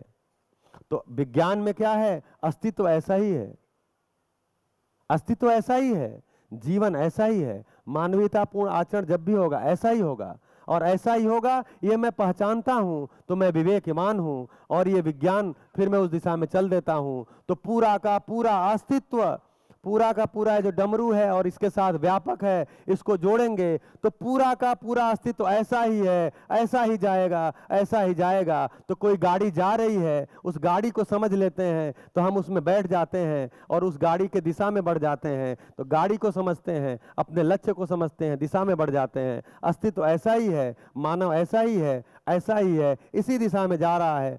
हम अगर ऐसे हो गए तो समझना है और जीना है। व्यवस्था बनानी नहीं है, व्यवस्था है, उसको पहचानना है। पहचान करके इसमें हम सवार हो जाते हैं तो अपने लिए भी सुखदाई, दूसरे के लिए सुखदाई और प्रकृति के लिए पूरक हो जाते हैं। कितना बढ़िया हो जाता है हमारी भी जिंदगी, प्रकृति भी बढ़िया रहती है, मेरा संबंधी भी खुशी रहता है, मैं भी खुश रहता हूँ। ऐसा हम होना ही चाहते हैं। ये पूरा कंटेंट है। तो जीवन विद्या शिविर में, एक जीवन विद्या शिविर में जितना कंटेंट आता है, तो देखिए 7 दिन का भी कंटेंट, 7 दिन में भी इसी बात को रखते हैं, 8 दिन में भी रखते हैं, कोई 6 दिन में भी रखते हैं, कोई 9 दिन भी लेते हैं। देखिए जितनी जितनी सभा की जिज्ञासा आएगी उस पे दिन का डिपेंड है, या जिसकी जितनी उपलब्धता है उसके पास दिन डिपेंड है। अभी मैं इसको समाज में व्यवस्था को और खोलता तो 10 सोपानी व्यवस्था में जाता, प्रकृति में व्यवस्था को और खोलता तो और थोड़ा सा उसको एक्सप्लोर करता तो और एक दिन बढ़ता। तो कुल मिलाकर के सभा की जो मर्यादा है, जो एक समय की मर्यादा है, जो आप लोगों की एक अच्छी पात्रता है, उसको ध्यान में रखते हुए एक जीवन विद्या शिविर में जितना कंटेंट आ सकता है उसको रखने में मेरी जितनी योग्यता थी, उस योग्यता के साथ मैंने उस कंटेंट को रखा आपके सामने जांचने के लिए। आप इस कंटेंट के साथ बने रहें, इसके लिए आपको शुभकामना। और आप सभी के प्रति हम कृतज्ञ है ही हैं कि आपने मुझे जांचने के लिए अवसर प्रदान किया 7 दिन का। मैं तो 7 दिन खुद को ही जांच रहा था आपसे बात कर करके मैं अपने को ही जांच रहा था। तो आप सभी ने मुझे जांचने के लिए अवसर प्रदान किया, इसके लिए आप सभी के प्रति कृतज्ञता बनी ही हुई है। कृतज्ञ हूं ये नहीं है, कृतज्ञता बनी हुई है। सुविधा प्रदान किया, हर क्षण पानी, ये दवाई, ये है गले का ध्यान, खाने का ध्यान, रहने का ध्यान, तो शरीर का भी ध्यान दिया, जीवन का भी ध्यान दिया। इसके लिए आप सभी के प्रति कृतज्ञ हैं। बढ़िया, आगे बढ़ सकते हैं। बढ़िया। तो ये जो विद्यालय उपलब्ध हुआ, ये हॉल उपलब्ध हुआ, और इस हॉल में हम अपना हाल देख पाए। इस हॉल में बैठ के अंग्रेजी वाला हॉल और हिंदी वाला हाल तो हॉल में बैठ के हम अपना हाल देख पाए। इसके लिए जो आपने व्यवस्था किया, ये हाल उपलब्ध कराया, तो आप सभी जो इस व्यवस्थापक हैं, जो इस विद्यालय को ये ढांचा खड़ा किया और ढांचा खड़ा करके हमें भी उपलब्ध कराया, समाज के लिए उपलब्ध कराया, आप सभी के प्रति मैं भी कृतज्ञ हूं, पूरी सभा कृतज्ञ है। आप 2 शब्द बोलेंगे? हाँ, माइक दे दीजिए। परम पूज्य अक्षर निवासी आ संस्थाना पायाना धरोहर श्री लक्ष्मीप्रसाद शास्त्री ने याद करीने हूँ बात करीश। श्री श्रवण कुमार, दिनेश भाई અને આપ સૌ શિબિરાર્થી, મારા પર ફોન તો આવ્યો હતો, પણ હું 3જી તારીખથી કલકત્તા હતો. અમદાવાદ આવ્યો અને ફોન આવ્યો અમારા શાસ્ત્રીજીનો વલસાડથી કે સાહેબ હું આવી શકું એવું નથી, પણ તમારે જવું જ પડશે. બહુ ઝડપ કરી ગાડી દોડાવીને 12 વાગ્યા પહેલાં પહોંચી જવાનું હતું અને હું પહોંચી ગયો. જીવન વિદ્યા શિબિર આપ સૌએ 5મી તારીખથી માણી. સાહેબે હું તો અડધો કલાક બેઠો છું, પણ એટલું માઇક્રો ટીચિંગ આપ્યું છે આપણા જીવન માટે કે ખરેખર બહુ જરૂરી છે. જિંદગી બીજું કંઈ નથી, પણ 52 પત્તાનો ખેલ છે. એકો દૂરી ગુલામ બાદશાહ એ ભેટ તણી સૌગાત છે. કહો નહીં કે નબળા પત્તા આવ્યા અમારી પાસ છે, પણ કળા શીખી લો રમવાની તો જીત તમારી સાથ છે. કહેવાનો મતલબ એ છે કે આપણે કયા કુળમાં ક્યાં કેવા સંજોગોમાં જન્મ્યા છીએ એ મહત્વનું નથી, પણ આપણને જો જીવન જીવવાની કળા આવડી જાય તો આપણું જીવન સફળ થઈ જાય. ઘણી બધી સાહેબે વાત કરી છે એટલે વિશેષ વાત મારે નથી કહેવી, પણ આ જે પરિસર છે એ 1987માં અમારા અક્ષર નિવાસી પરમ પૂજ્ય લક્ષ્મીપ્રસાદ શાસ્ત્રી દ્વારા નિર્મિત થયેલું. આપ એના પછી અક્ષર નિવાસી થયા પછી પૂજ્ય ભાનુપ્રસાદ શાસ્ત્રીજીએ આ આખી ધરોહર સંભાળી અને આપ સૌ આ પરિસરને જોઈ રહ્યા છો. આ પરિસર એ વ્યસન મુક્ત માટેની સંસ્થા છે. જ્યારે સ્વામિનારાયણ ગુરુકુળ નહોતા ત્યારે સુરત, મુંબઈ, સૌરાષ્ટ્ર, કચ્છ, જામનગરના બાળકો અહીંયા હોસ્ટેલમાં 300-350 બાળકો દર વર્ષે ભણીને ગયા છે. કહેવાનો મતલબ એ છે કે વ્યસન મુક્તિની સંસ્થા છે એટલે બાળકોને વિશેષ સંસ્કાર મળે એ માટેની આ સંસ્થા છે. આજે પણ હોસ્ટેલ ચાલે છે, એમાં પણ આજે પણ બાળકો અભ્યાસ કરે છે. એટલે અમારા આ સ્વામિનારાયણ ગુરુકુળનો પરિચય છે. આ સંસ્થામાં મેં 18 વર્ષ પ્રિન્સિપાલ તરીકે સેવા આપી છે અને પછી મારા કાર્યને જોઈ સાહેબે કહ્યું તેમ મને ટ્રસ્ટી બનાવ્યો. મારા પછી મહેશભાઈ સાહેબ જરા ઊભા થજો. મહેશભાઈ સાહેબ MSc ML PhD છે, ડૉક્ટર મહેશભાઈ ત્રાજિયા. એ મારા પછી અહીંયા પ્રિન્સિપાલ તરીકે અહીંયા સેવા બજાવે છે. એટલે આ સંકુલ એવું છે એ સર્વ માટે છે અને આજુબાજુના તમામ વિસ્તારના બાળકોના સંસ્કારો સિંચિત થાય એના માટે અમે કટિબદ્ધ છીએ.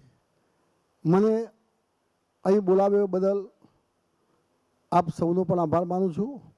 અમારા શાસ્ત્રીજીનો વિશેષ આભાર એટલા માટે માનું છું કે મને પણ નહોતો પહોંચી શકું છતાં પણ ઝડપ કરીને આવી ગયો. મને પણ સાહેબની અડધો કલાક પણ આ શિબિરનો મને પણ લાભ મળ્યો. આપ સૌનો આભાર. જય સ્વામિનારાયણ. बड़ा बहुत बहुत धन्यवाद. अभी आगे कार्यक्रम ये है कि आप में से इस 7 दिन में जिसको भी अपने अंदर जो समझ आई, बदलाव की संभावना है, उसको आ करके व्यक्त करेंगे. जितने लोग व्यक्त कर सकते हैं. बाकी दिनेश भैया जैसा कहेंगे. નમસ્કાર. આ 7 દિવસ ગુરુકુળ સ્કૂલમાં જે જ્ઞાનનો આપણે સ્વાદ લઈ રહ્યા છીએ, આસ્વાદન લઈ રહ્યા છીએ, ચયન કરી રહ્યા છીએ, એના માટે સ્વામી શ્રી હરિપ્રસાદ ભાનુપ્રસાદજી એમના સાથે મારે વાત થઈ હતી કે અમારે એક હોલની જરૂર છે. એમને મેં ફોન કર્યો, એમને કહ્યું કે તમે આટલું સરસ જીવન વિદ્યાની આ શિક્ષણ આ બાબતમાં કામ કરી રહ્યા છો, એનાથી સારો શું ઉપયોગ થઈ શકે અને તમારા માટે ઉપલબ્ધ છે.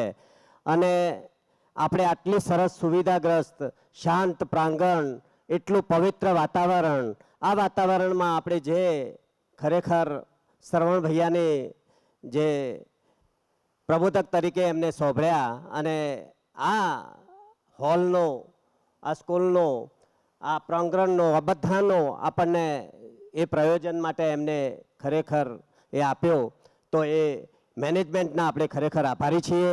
એમને આ વાત માટે હોલ સગવડો ઘણી બધી હોય છે, પણ એક સાચા આવા કામ માટે, એ પ્રયોજન માટે એ આપી અને આપણને એક ગદગદ આપણને એવું થાય છે કે ખરેખર આપણે એમને એક કૃતજ્ઞતા વ્યક્ત કરીએ છીએ. એમની આ સંસ્થા સંસ્કારો માટે કામ કરી રહી છે અને એ જ સંસ્થામાં આપણે પણ એક સંસ્કાર વિધિથી આગળ એક જીવન વિદ્યા પરિચયમાં આપણે 7 દિવસ પસાર કર્યા. તો હું ખરેખર આ મેનેજમેન્ટનો આભાર માનું છું. આમાં હું બોલાવીશ બાબુભાઈ પટેલને. આવો આપ. અને સાહેબ મહેન્દ્રભાઈ આપ આવો. મહેન્દ્રભાઈ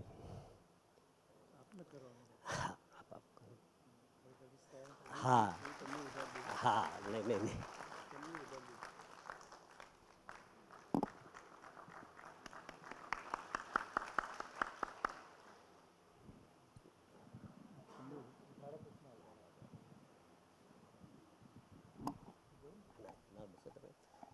શ્રવણભાઈ આપ આવો.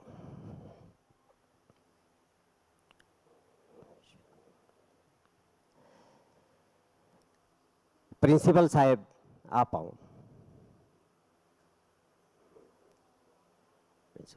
वस्तु मूल्य से सिस्टम मूल्य से भाव. હા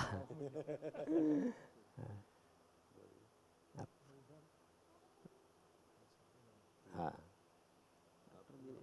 હા डॉक्टर महेश भाई। ये क्या है? वस्तु मूल्य से शिष्ट मूल्य।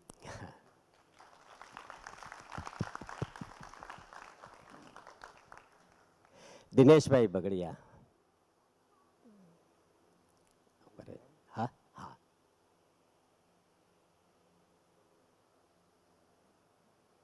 ये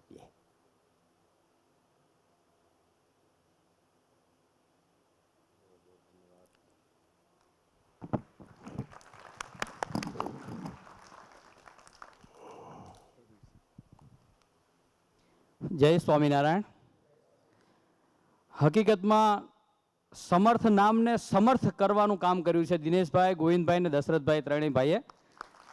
પેલું કહેવાય ને કે કોઈ સમાજમાં એમ કે આ કામ તારથી નહીં થાય, અરે એક બે ને ત્રણ થઈ જશે જા, એમ ત્રણેય ભાઈએ એક બે ને ત્રણ કરીને સમર્થ નામ સામર્થ્ય કર્યું છે કે લગભગ 1800 કે 3000ની આજુબાજુ બધા કર્મચારીઓ છે એમની સાથે જોડાયેલા. એ તમામના ચૂલા ચલાવવાનું કામ દિનેશભાઈ, ગોવિંદભાઈ ને દશરથભાઈ કામ કરી રહ્યા છે. એની સાથે સાથે જીવન જીવવાની જે રીત છે, શૈલી છે, એ કેમ જીવવું. રોટલા તો ખાઈને આપણે જીવન ગુજારો થઈ શકે, પણ એની સાથે સમાજમાં જઈને જે સમાજનું નામ રોશન કેમ કરવું, સમાજ, ગામ, કુટુંબ, દેશ, એ તમામને ધ્યાનમાં રાખીને જીવન જીવવાનું જે કામ કરવાનું છે એ શિબિર દ્વારા જે પૂરું પાડ્યું છે એ બદલ આ જે અમારી ધરતી છે, જે સ્વામીએ જે અહીંથી જે એનું જે કહેવાય છે ને 1987માં જે એનો પાયો રોપ્યો અને જે અહીં જંગલ હતું એને મંગલ બનાવ્યું છે, અને એને આવી શિબિરોમાં જે અમારે શાસ્ત્રીજીએ એમને સંમતિ આપીને જે કામ કર્યું છે, શાસ્ત્રીજી તથા અમારા તમામ કર્મચારી અને દિનેશભાઈનો પણ હું ખૂબ ખૂબ આભાર માનું છું કે દિનેશભાઈ મને પહેલાં ફોન કર્યો કે તમારા ત્યાં કોઈ આવી વ્યવસ્થા હોય તો મને જણાવો. મેં શાસ્ત્રીજીનો નંબર એમને આપ્યો.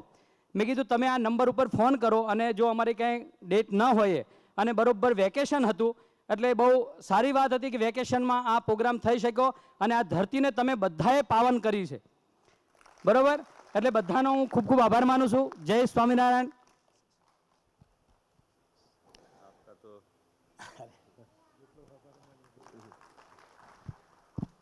JM પટેલ સાહેબ.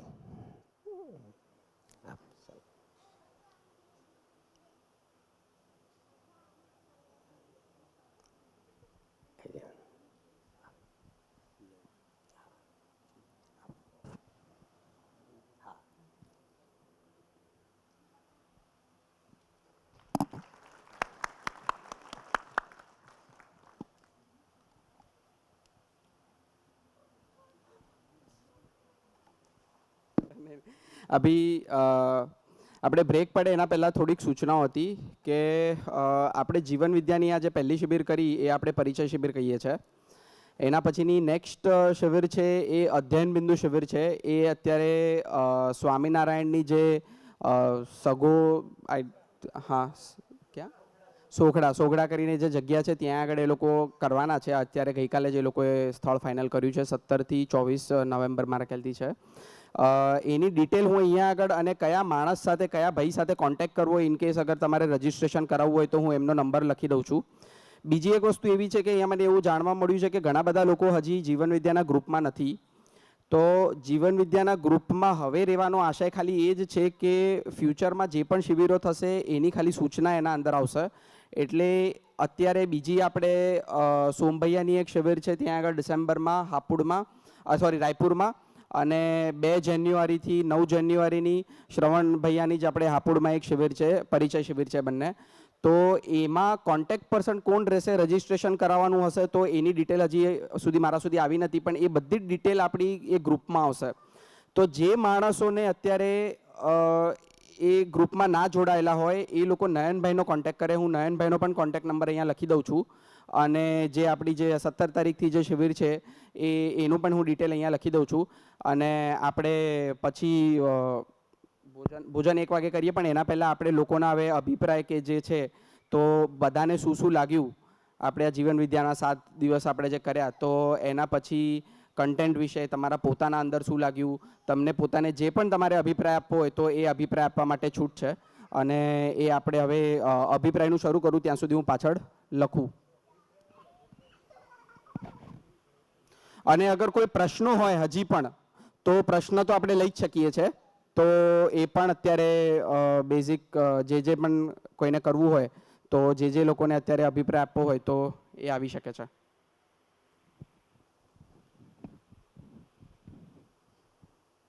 નમસ્કાર બધાને. નમસ્કાર. મારી વાત કરું, મારું નામ આખું રાવર મુકેશભાઈ અમૃતભાઈ છે. હું સાબરકાંઠાના ઈડર તાલુકાના સાબલી મહાભારત ગામમાંથી આવું છું. હું એનજીઓ કે ડૉક્ટર કે.આર. શ્રોફ ફાઉન્ડેશન કરીને વડાલીમાં એક એનજીઓ અમારું કામ કરી રહ્યું છે કે જે બાળકોને સાચું શિક્ષણ મૂલ્ય અમે શીખવી રહ્યા છીએ. કે ભાઈ આપણા શ્રવણભાઈએ વાત કરી કે ભાઈ સુવિધા સુખ નથી પણ સુવિધા જરૂરી છે.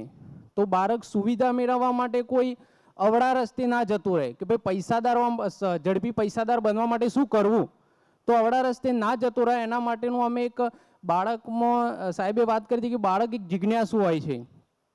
તો હવે એની જિજ્ઞાસાને કઈ રીતના સાચા રસ્તે વાળવી એનું અમે કામ કરી રહ્યા હતા. ત્યારે સૌથી પહેલાં જો હું આભાર માનું તો પ્રવીણભાઈ તાલેગઢના પ્રિન્સિપાલ છે એમનો ખૂબ ખૂબ આભાર માનીશ. કારણ કે એમના દ્વારા એમને અમારા જે head of department Gopal sir છે અમારા કેરેક્ટર બિલ્ડિંગના, એમને થોડુંક ધ્યાન દોર્યું. પછી એમના દ્વારા અમારો 450-500નો સ્ટાફ છે અને એમાં પણ અમારા બંને ભાઈઓની નિયુક્તિ થઈ, મયુરભાઈ અને મારી, કે ભાઈ તમારા બંને ત્યાં જવાનું છે. શરૂમાં તો મને એવું લાગ્યું નામ ઉપરથી કે જીવન શિબિર, અને સરે ત્યાંથી અમને એવું કીધું હતું કે ભાઈ આપણે બાળકો માટે સારી રીતના અધિમૂલ્ય શિક્ષણ કઈ રીતના સારું કરી શકીએ એનું કન્ટેન્ટ છે તમારે જવાનું છે. અહીંયા પછી અમને પણ એવું જ થયું પહેલા દિવસે કે ચલો બરાબર છે. પછી બીજા દિવસે જ્યારે શરૂઆત થઈ ત્યારે મને એવું લાગ્યું કે ભાઈ નહીં, બાળકો તો હવે બાળકો છે પણ આપણે જ એક બાળક છીએ અને હજી સુધી આપણે જ નથી સમજી શક્યા કે જીવન શું છે. તો મને એ ખબર પડી કે ભાઈ સાચું જીવન શું છે. બીજી વાત કરું તો અહીંયા હું દિનેશભાઈ સાહેબ, પિનાકીનભાઈ સાહેબનો પણ ખૂબ ખૂબ આભાર માનીશ પહેલાં તો. કારણ કે અહીંયા એક ગોષ્ઠીનું આયોજન એમના દ્વારા થયું હતું કે ભાઈ ગોષ્ઠી શું છે. આજ સુધી અમારે એ બાજુ ગોષ્ઠી નથી થતી કે ભાઈ આપણે શિક્ષણ લીધું, ઘેર ગયા, 2-3 દિવસ યાદ રાખ્યું, પછી પાછા ભૂલી ગયા, હતા તેવા ને તેવા. પણ અમને અહીંયા પરથી એક શીખવા મળ્યું કે મેં પણ એક નિયમ નક્કી કર્યો છે ભાઈ કે હવે હું ઘરે જઈને મારા પરિવારને પહેલાં તો હું જે અહીંયા શીખ્યો છું મૂલ્ય શિક્ષણ કે ભાઈ જીવન શું છે, મેં જીવન હું ઓર શરીર કો ચલાતા હું. તો પહેલાં તો હું બધા જ મૂલ્યો, સંબંધ મૂલ્યો, મૂલ્ય શિક્ષણને મારા જીવનમાં ઉતારીશ, આચરણમાં લાવીશ અને હું મારા પરિવારને એના માટે હું તૈયાર કરીશ. એમને પણ હું સમજ આપીશ કે ભાઈ જીવન શું છે. સુવિધા જ સુખ નથી અને આહાર, ભય, નિંદ્રા અને પ્રજનન જ બધું નથી. એની પાછળ જે માણસ ગાંડો થયો છે જેના કારણે અપરાધો વધ્યા છે, તો હું પહેલાં મારા પરિવારને તૈયાર કરીશ. અને હું હવે નક્કી કર્યું છે કે મારા પરિવારમાં ગોષ્ઠી મારા પરિવારથી જ શરૂ કરીશ. અમે સાબરકાંઠામાં પણ અમારા રાવર સમાજના યુવાનો જાગૃત થાય એના માટેનું એક SK યુવા સંગઠન છે કે જેનો હું સક્રિય કાર્યકર છું. તો મેં નક્કી કર્યું છે કે હવે હું મારા યુવાનોને પહેલાં તો હું કહીશ કે ભાઈ આપણું સાચું શિક્ષણ શું છે. એના પછી હું બોનીભાઈ અને હિમાંશુભાઈનો પણ ખૂબ ખૂબ આભાર માનીશ. કારણ કે અહીંયાનું જે કન્ટેન્ટ હતું એ હિન્દીમાં હતું. હવે ઘણી વખત અમને કન્ફ્યુઝન થતું કે ભાઈ આ શબ્દોનું શું થાય એનું ગુજરાતી, તો અમે લખી દેતા છેલ્લા પાને એને પ્રશ્નો પણ લખી દેતા.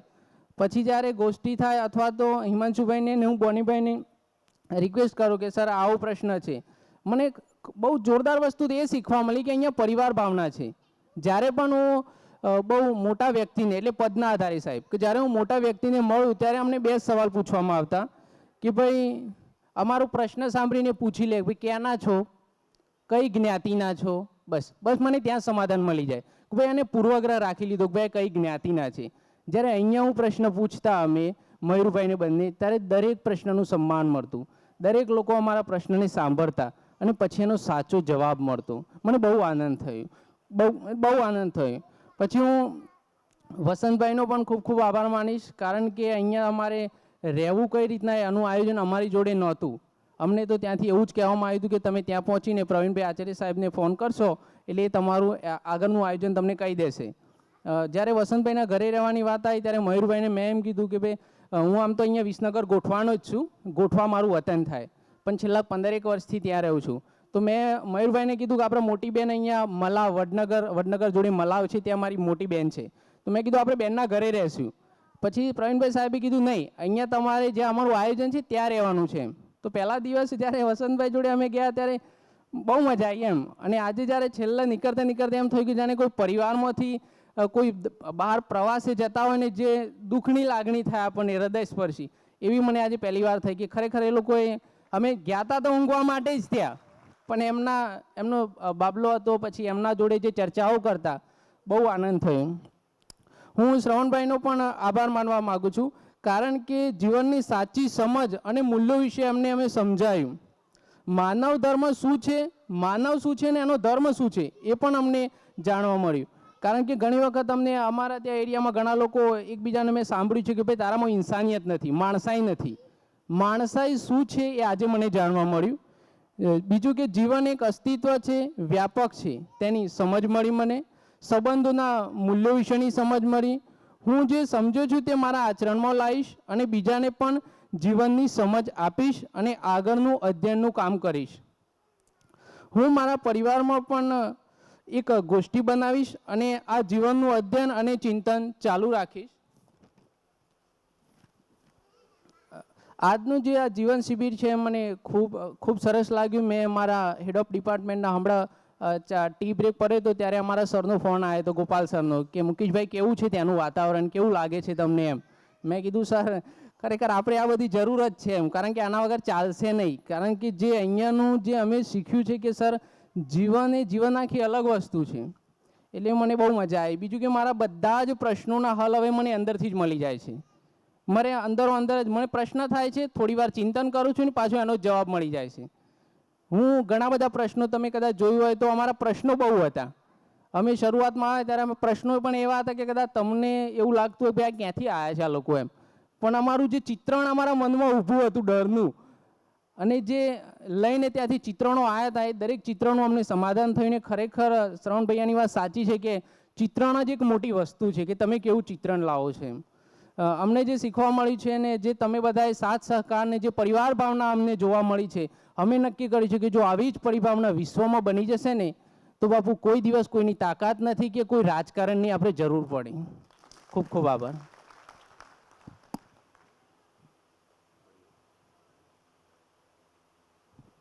हेलो, ये अच्छी बात है, जैसे इन्होंने अपनी योजना भी रखी कि हम गोष्ठी करेंगे और चीज़ें रखेंगे, तो जो भी आएंगे वो अपनी आगे की योजना भी बताएंगे कि आगे क्या आप करने वाले हैं. हाँ जी, आइए.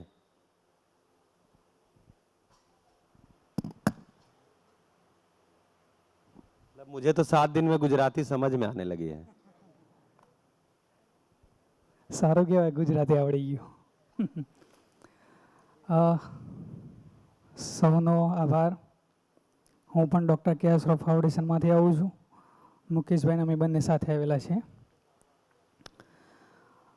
આમ કહેવાય કે શરૂઆતની અંદર એટલે લગભગ 15 વર્ષ પહેલાં લેન્ડલાઇન ફોન હતા, એટલે થોડું વાત થાય ના થાય કટ થઈ જાય. આપણા જીવનમાં આવું થતું આવ્યું છે એવું લાગે.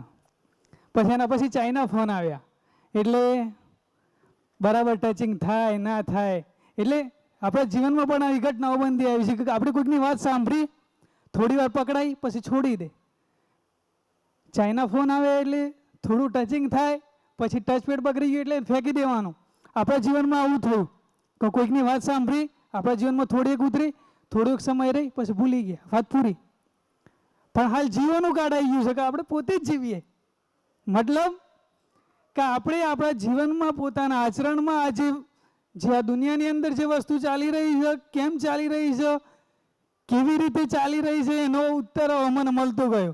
શરૂઆતમાં મુકેશભાઈએ કીધું કે બધા પ્રશ્નો આવતા હતા, પણ આ પ્રશ્નોના જવાબ પણ મળતા થઈ ગયા. મને લગભગ મેં 2013ની અંદર એક સમૂહ ગીત ગાયું હતું જેના શબ્દો હતા, माँ तेरे कदमों में सारा जहां, माँ तेरे कदमों में सारा जहां. બરાબર. તો એના પછીની જે લીટી હતી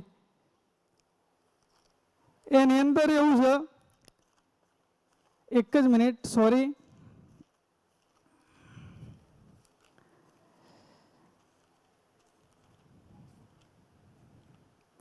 माँ तेरे कदमों में सारा जहां, तुझसे ही तो है ये सारी खुशियाँ। फिर क्यों झगड़े दंगे फसाद में गुमशुदा सी है गलियां, आपस में ही बाई न रहे बहती खून की नदियां। मतलब આજે બધાનો જવાબ મને તરત મળી ગયો. આટલી ઘડી સુધી આપણે લડાઈ ગયા, ઝઘડો કર્યો, પોતાની વાતને ના સમજી શક્યા, પોતે શું છીએ, કઈ રીતે છીએ એનો પણ જવાબ મળ્યો નથી. બીજું કે જીવન જીવવાનો આજે આનંદ આવી રહ્યો છે એનું કારણ કે અગાઉ ગુસ્સો આવતો હતો અને પોતાની શારીરિક તકલીફો જે હતી એના કારણે ગુસ્સો આવતો હતો, કારણ કે આપણે બીજાની કોઈની ભાવનાઓને સમજી જ નતા શક્યા. બીજાનું શું દુઃખ છે સુખ છે એ સાંભળવાનો છે તો આપણે અંદર કદી પ્રયત્ન નથી કર્યો, એટલા માટે આપણને અંદર ગુસ્સો આવતો હતો. બીજું લડાઈ થતી હતી કારણ કે આપણને બરોબર સંતોષ નહોતો કે આ કેસ એ બરાબર છે કે નથી એનો આપણને સંતોષ નહોતો, એટલા કારણે આપણે લડાઈ ઝઘડા કરતા હતા. દુઃખનું કારણ એ હતું કે આપણે પોતાની જરૂરિયાતોને પૂરેપૂરી રીતે સંતોષી જ નતા શકતા. આપણી જરૂરિયાતો શું છે, આપણું જીવન શું છે, આપણી જરૂરિયાતો શું છે, આપણે સાધનની અંદર જ ફરે જતા પણ આપણું જીવન શું છે એ હજી સમજી નતા શક્યા. એ આપણું દુઃખ હતું. બધી જ વસ્તુઓની જરૂર આપણા જીવનની અંદર હોય જ છે, પણ કેવી રીતે કયા ટાઈમે ક્યારે એનો ઉત્તર આપણી પાસે નહોતો, જેનો ઉત્તર મને આજે 7 દિવસ પછી જીવન વિદ્યા શિબિરમાં આવ્યા પછી મળ્યો છે. આટલી ઘડી સુધી મળ્યો જ નથી. જીવનની મારી આ પ્રથમ શિબિર છે અને જેને મને જીવન કેવી રીતે જીવવું એ પણ શીખવી નાખ્યું છે. Thank you, thank you. જીવન વિદ્યા શિબિરમાં આમ તો હું શું શીખ્યો એનું તમને થોડું બ્રીફ જણાવું છું.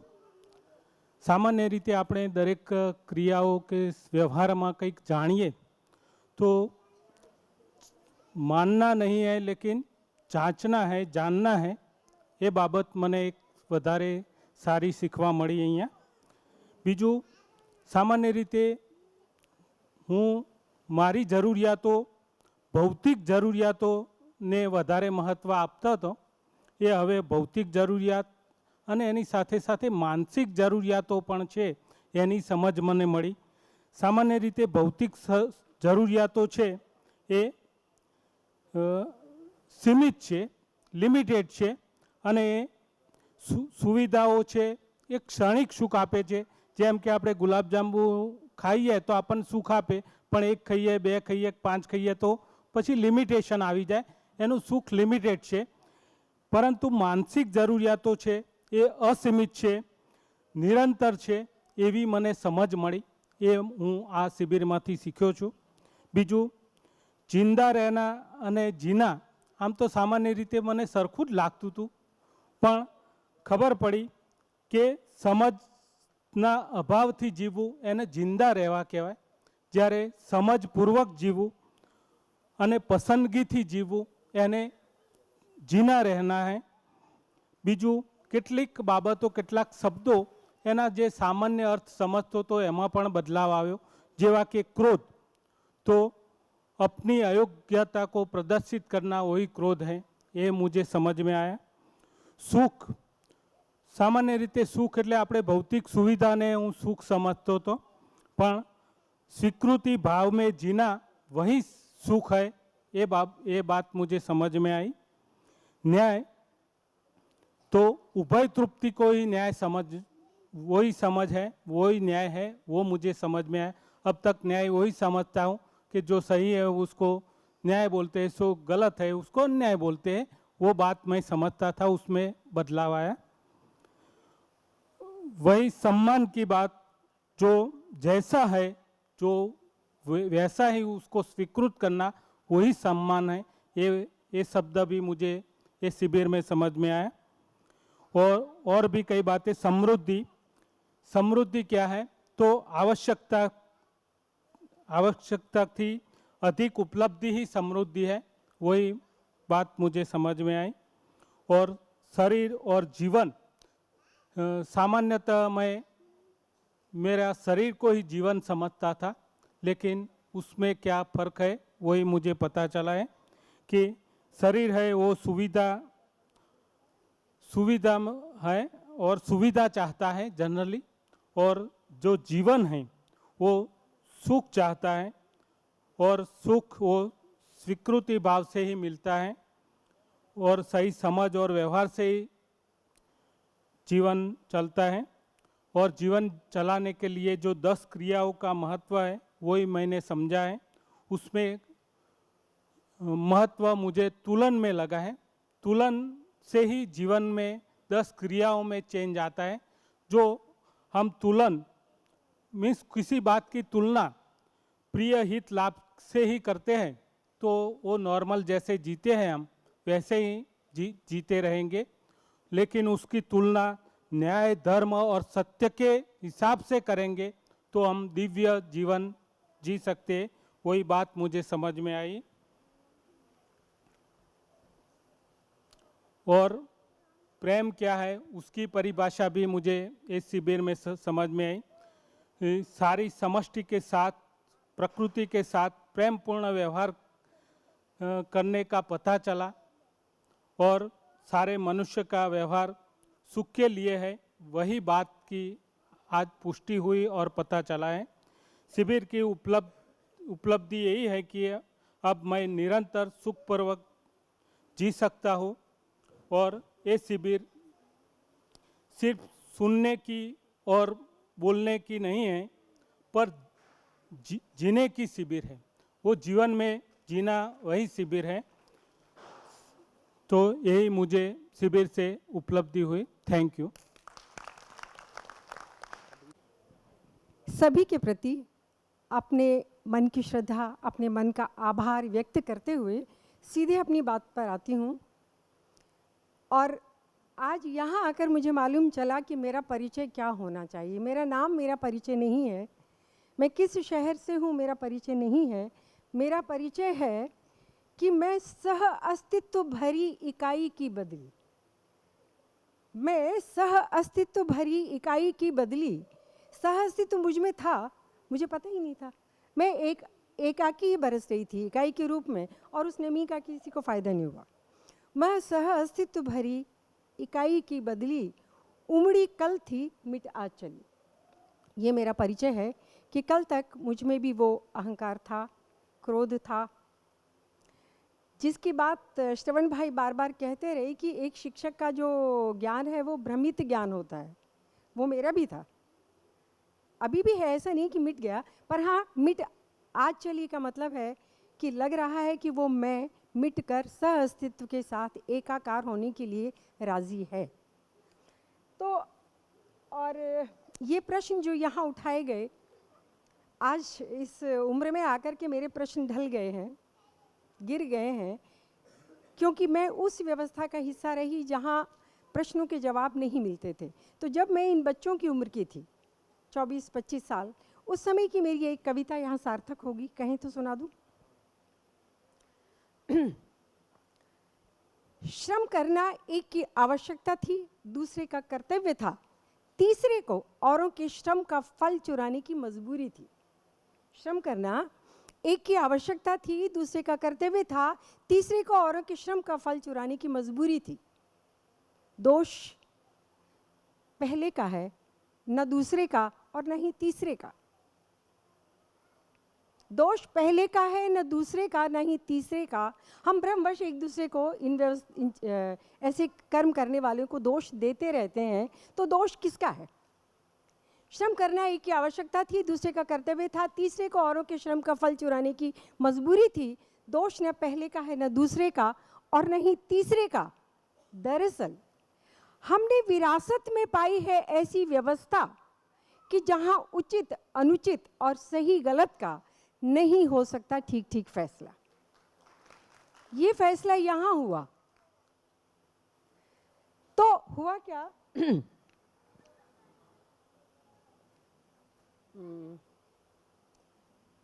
हमने विरासत में पाई है ऐसी व्यवस्था कि जहां उचित, अनुचित और सही गलत का नहीं हो सकता ठीक ठीक फैसला। तो ये ठीक ठीक फैसला क्यों नहीं हो सकता? क्योंकि 100 सुख सुविधा संपन्न जिस इंसान को हमने बनाया है,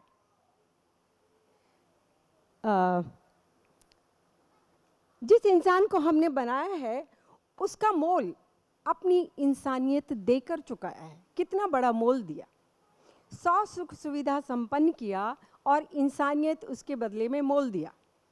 तो 100 सुख सुविधा संपन्न जिस इंसान को हमने बनाया है, उसका मोल अपनी इंसानियत देकर चुकाया है। ये यूं कहिए कि शरीर के इस घर में आत्मा से रिक्त देहों को बसाया, देह मतलब शरीर, देहों को बसाया है। तो हमने क्या किया कि हमने ज्ञान दिया, कोरा ज्ञान, मतलब हमने क्वालिफिकेशन दी, जो शरण भाई कहते रहे, डिग्रियां दी, क्वालिफिकेशन दी। एजुकेशन में कहीं चूक हो गई। क्वालिफिकेशन और एजुकेशन में बहुत डिफरेंस है, बहुत फ़र्क है। तो यहाँ हम रियल सेंस में एजुकेट हुए। तो 100 सुख सुविधा संपन्न जिस इंसान को हमने बनाया है, उसका मोल अपनी इंसानियत देकर चुकाया है। ये यूं कहिए कि संसार के इस घर में आत्मा से रिक्त देहों को बसाया है। किसने किसने किया ये काम? आत्मा से रिक्त देहों को बसाया है किसने? क्या मैंने? आपने? आपने? किसी ने भी नहीं, या शायद सभी ने। तो अगर जवाब ये सभी आने वाला है, ऐसा तो आएगा नहीं कि मैंने, आपने, इसने, उसने, सभी ने किया। तो सभी ने, तो फिर सभी इसका उपचार क्यों नहीं करते? सह अस्तित्व में क्यों नहीं आते? यहाँ आकर पता चला कि सह अस्तित्व में क्यों नहीं आते। वो उपचार क्या है मुझे पता नहीं था। सिर्फ प्रश्न थे कि सभी उसका उपचार क्यों नहीं करते। परंपरा से पाए इन शब्दों की पकड़ से बाहर जो कुछ है, वो कुछ क्या था? सम्मान जैसा सीधा सा शब्द, दया जैसा सीधा सा शब्द, उसके अर्थ नहीं समझ पा रहे थे हम, क्योंकि हमारी दृष्टि में उसके अर्थ कुछ और थे। हमारे अहंकार, मुझ जैसों के अहंकार बड़े सौम्य होकर, बड़े सूक्ष्म होकर, बड़े डिसिप्लिन्ड होकर पलते हैं। दूसरे को पता भी नहीं चलता कि अहंकार कर रहे हैं, लेकिन थे, ये यहाँ समझ में आया कि वो बड़े सौम्य होकर, बड़े डिसिप्लिन्ड होकर पल रहे थे भीतर ही भीतर। तो उस कुछ में, वो कुछ की जानकारी यहाँ हुई, जो कुछ था मेरे लिए, जिसको देने के लिए मेरे पास कोई शब्द नहीं था, कोई भाव नहीं था, कोई मान्यता नहीं थी कि किस कुछ की पकड़ मैं करना चाहती हूँ, क्या पकड़ना चाहती हूँ। तो यदि सभी ने, तो फिर हम सभी इसका उपचार क्यों नहीं करते? परंपरा से पाए इन शब्दों की पकड़ से बाहर जो कुछ है, उस कुछ में निष्ठा क्यों नहीं रखते और उस कुछ का समाधान क्यों नहीं करते? ये मेरा प्रश्न था कविता के माध्यम से, और अब समझ में आ गया कि समाधान क्यों नहीं करते, क्योंकि समाधान हमारे पास थे ही नहीं। हमने अपने बच्चों को यूं ही शिक्षा दी, जैसे हमने पाई थी वैसी शिक्षा दे दी, हम भी उसी से शिक्षित हुए, और अब समझ में आया कि समाधान क्या है। मैं बहुत ऋणी हूँ इस दिव्य विद्या की, कि जिसने इन तमाम छोटे छोटे बच्चों को उस स्थिति पे पहुंचा दिया जहां आज मैं हूं। मुझसे बड़े हो गए ये सब, तो यहाँ एक आशा पलती है। और जैसा पूछा जा रहा था कि हम क्या करेंगे, तो मैंने काम शुरू कर दिया है यहीं से, अपने जो इस तरह के लोग हैं उनको कांटेक्ट करने का मेरे जयपुर में।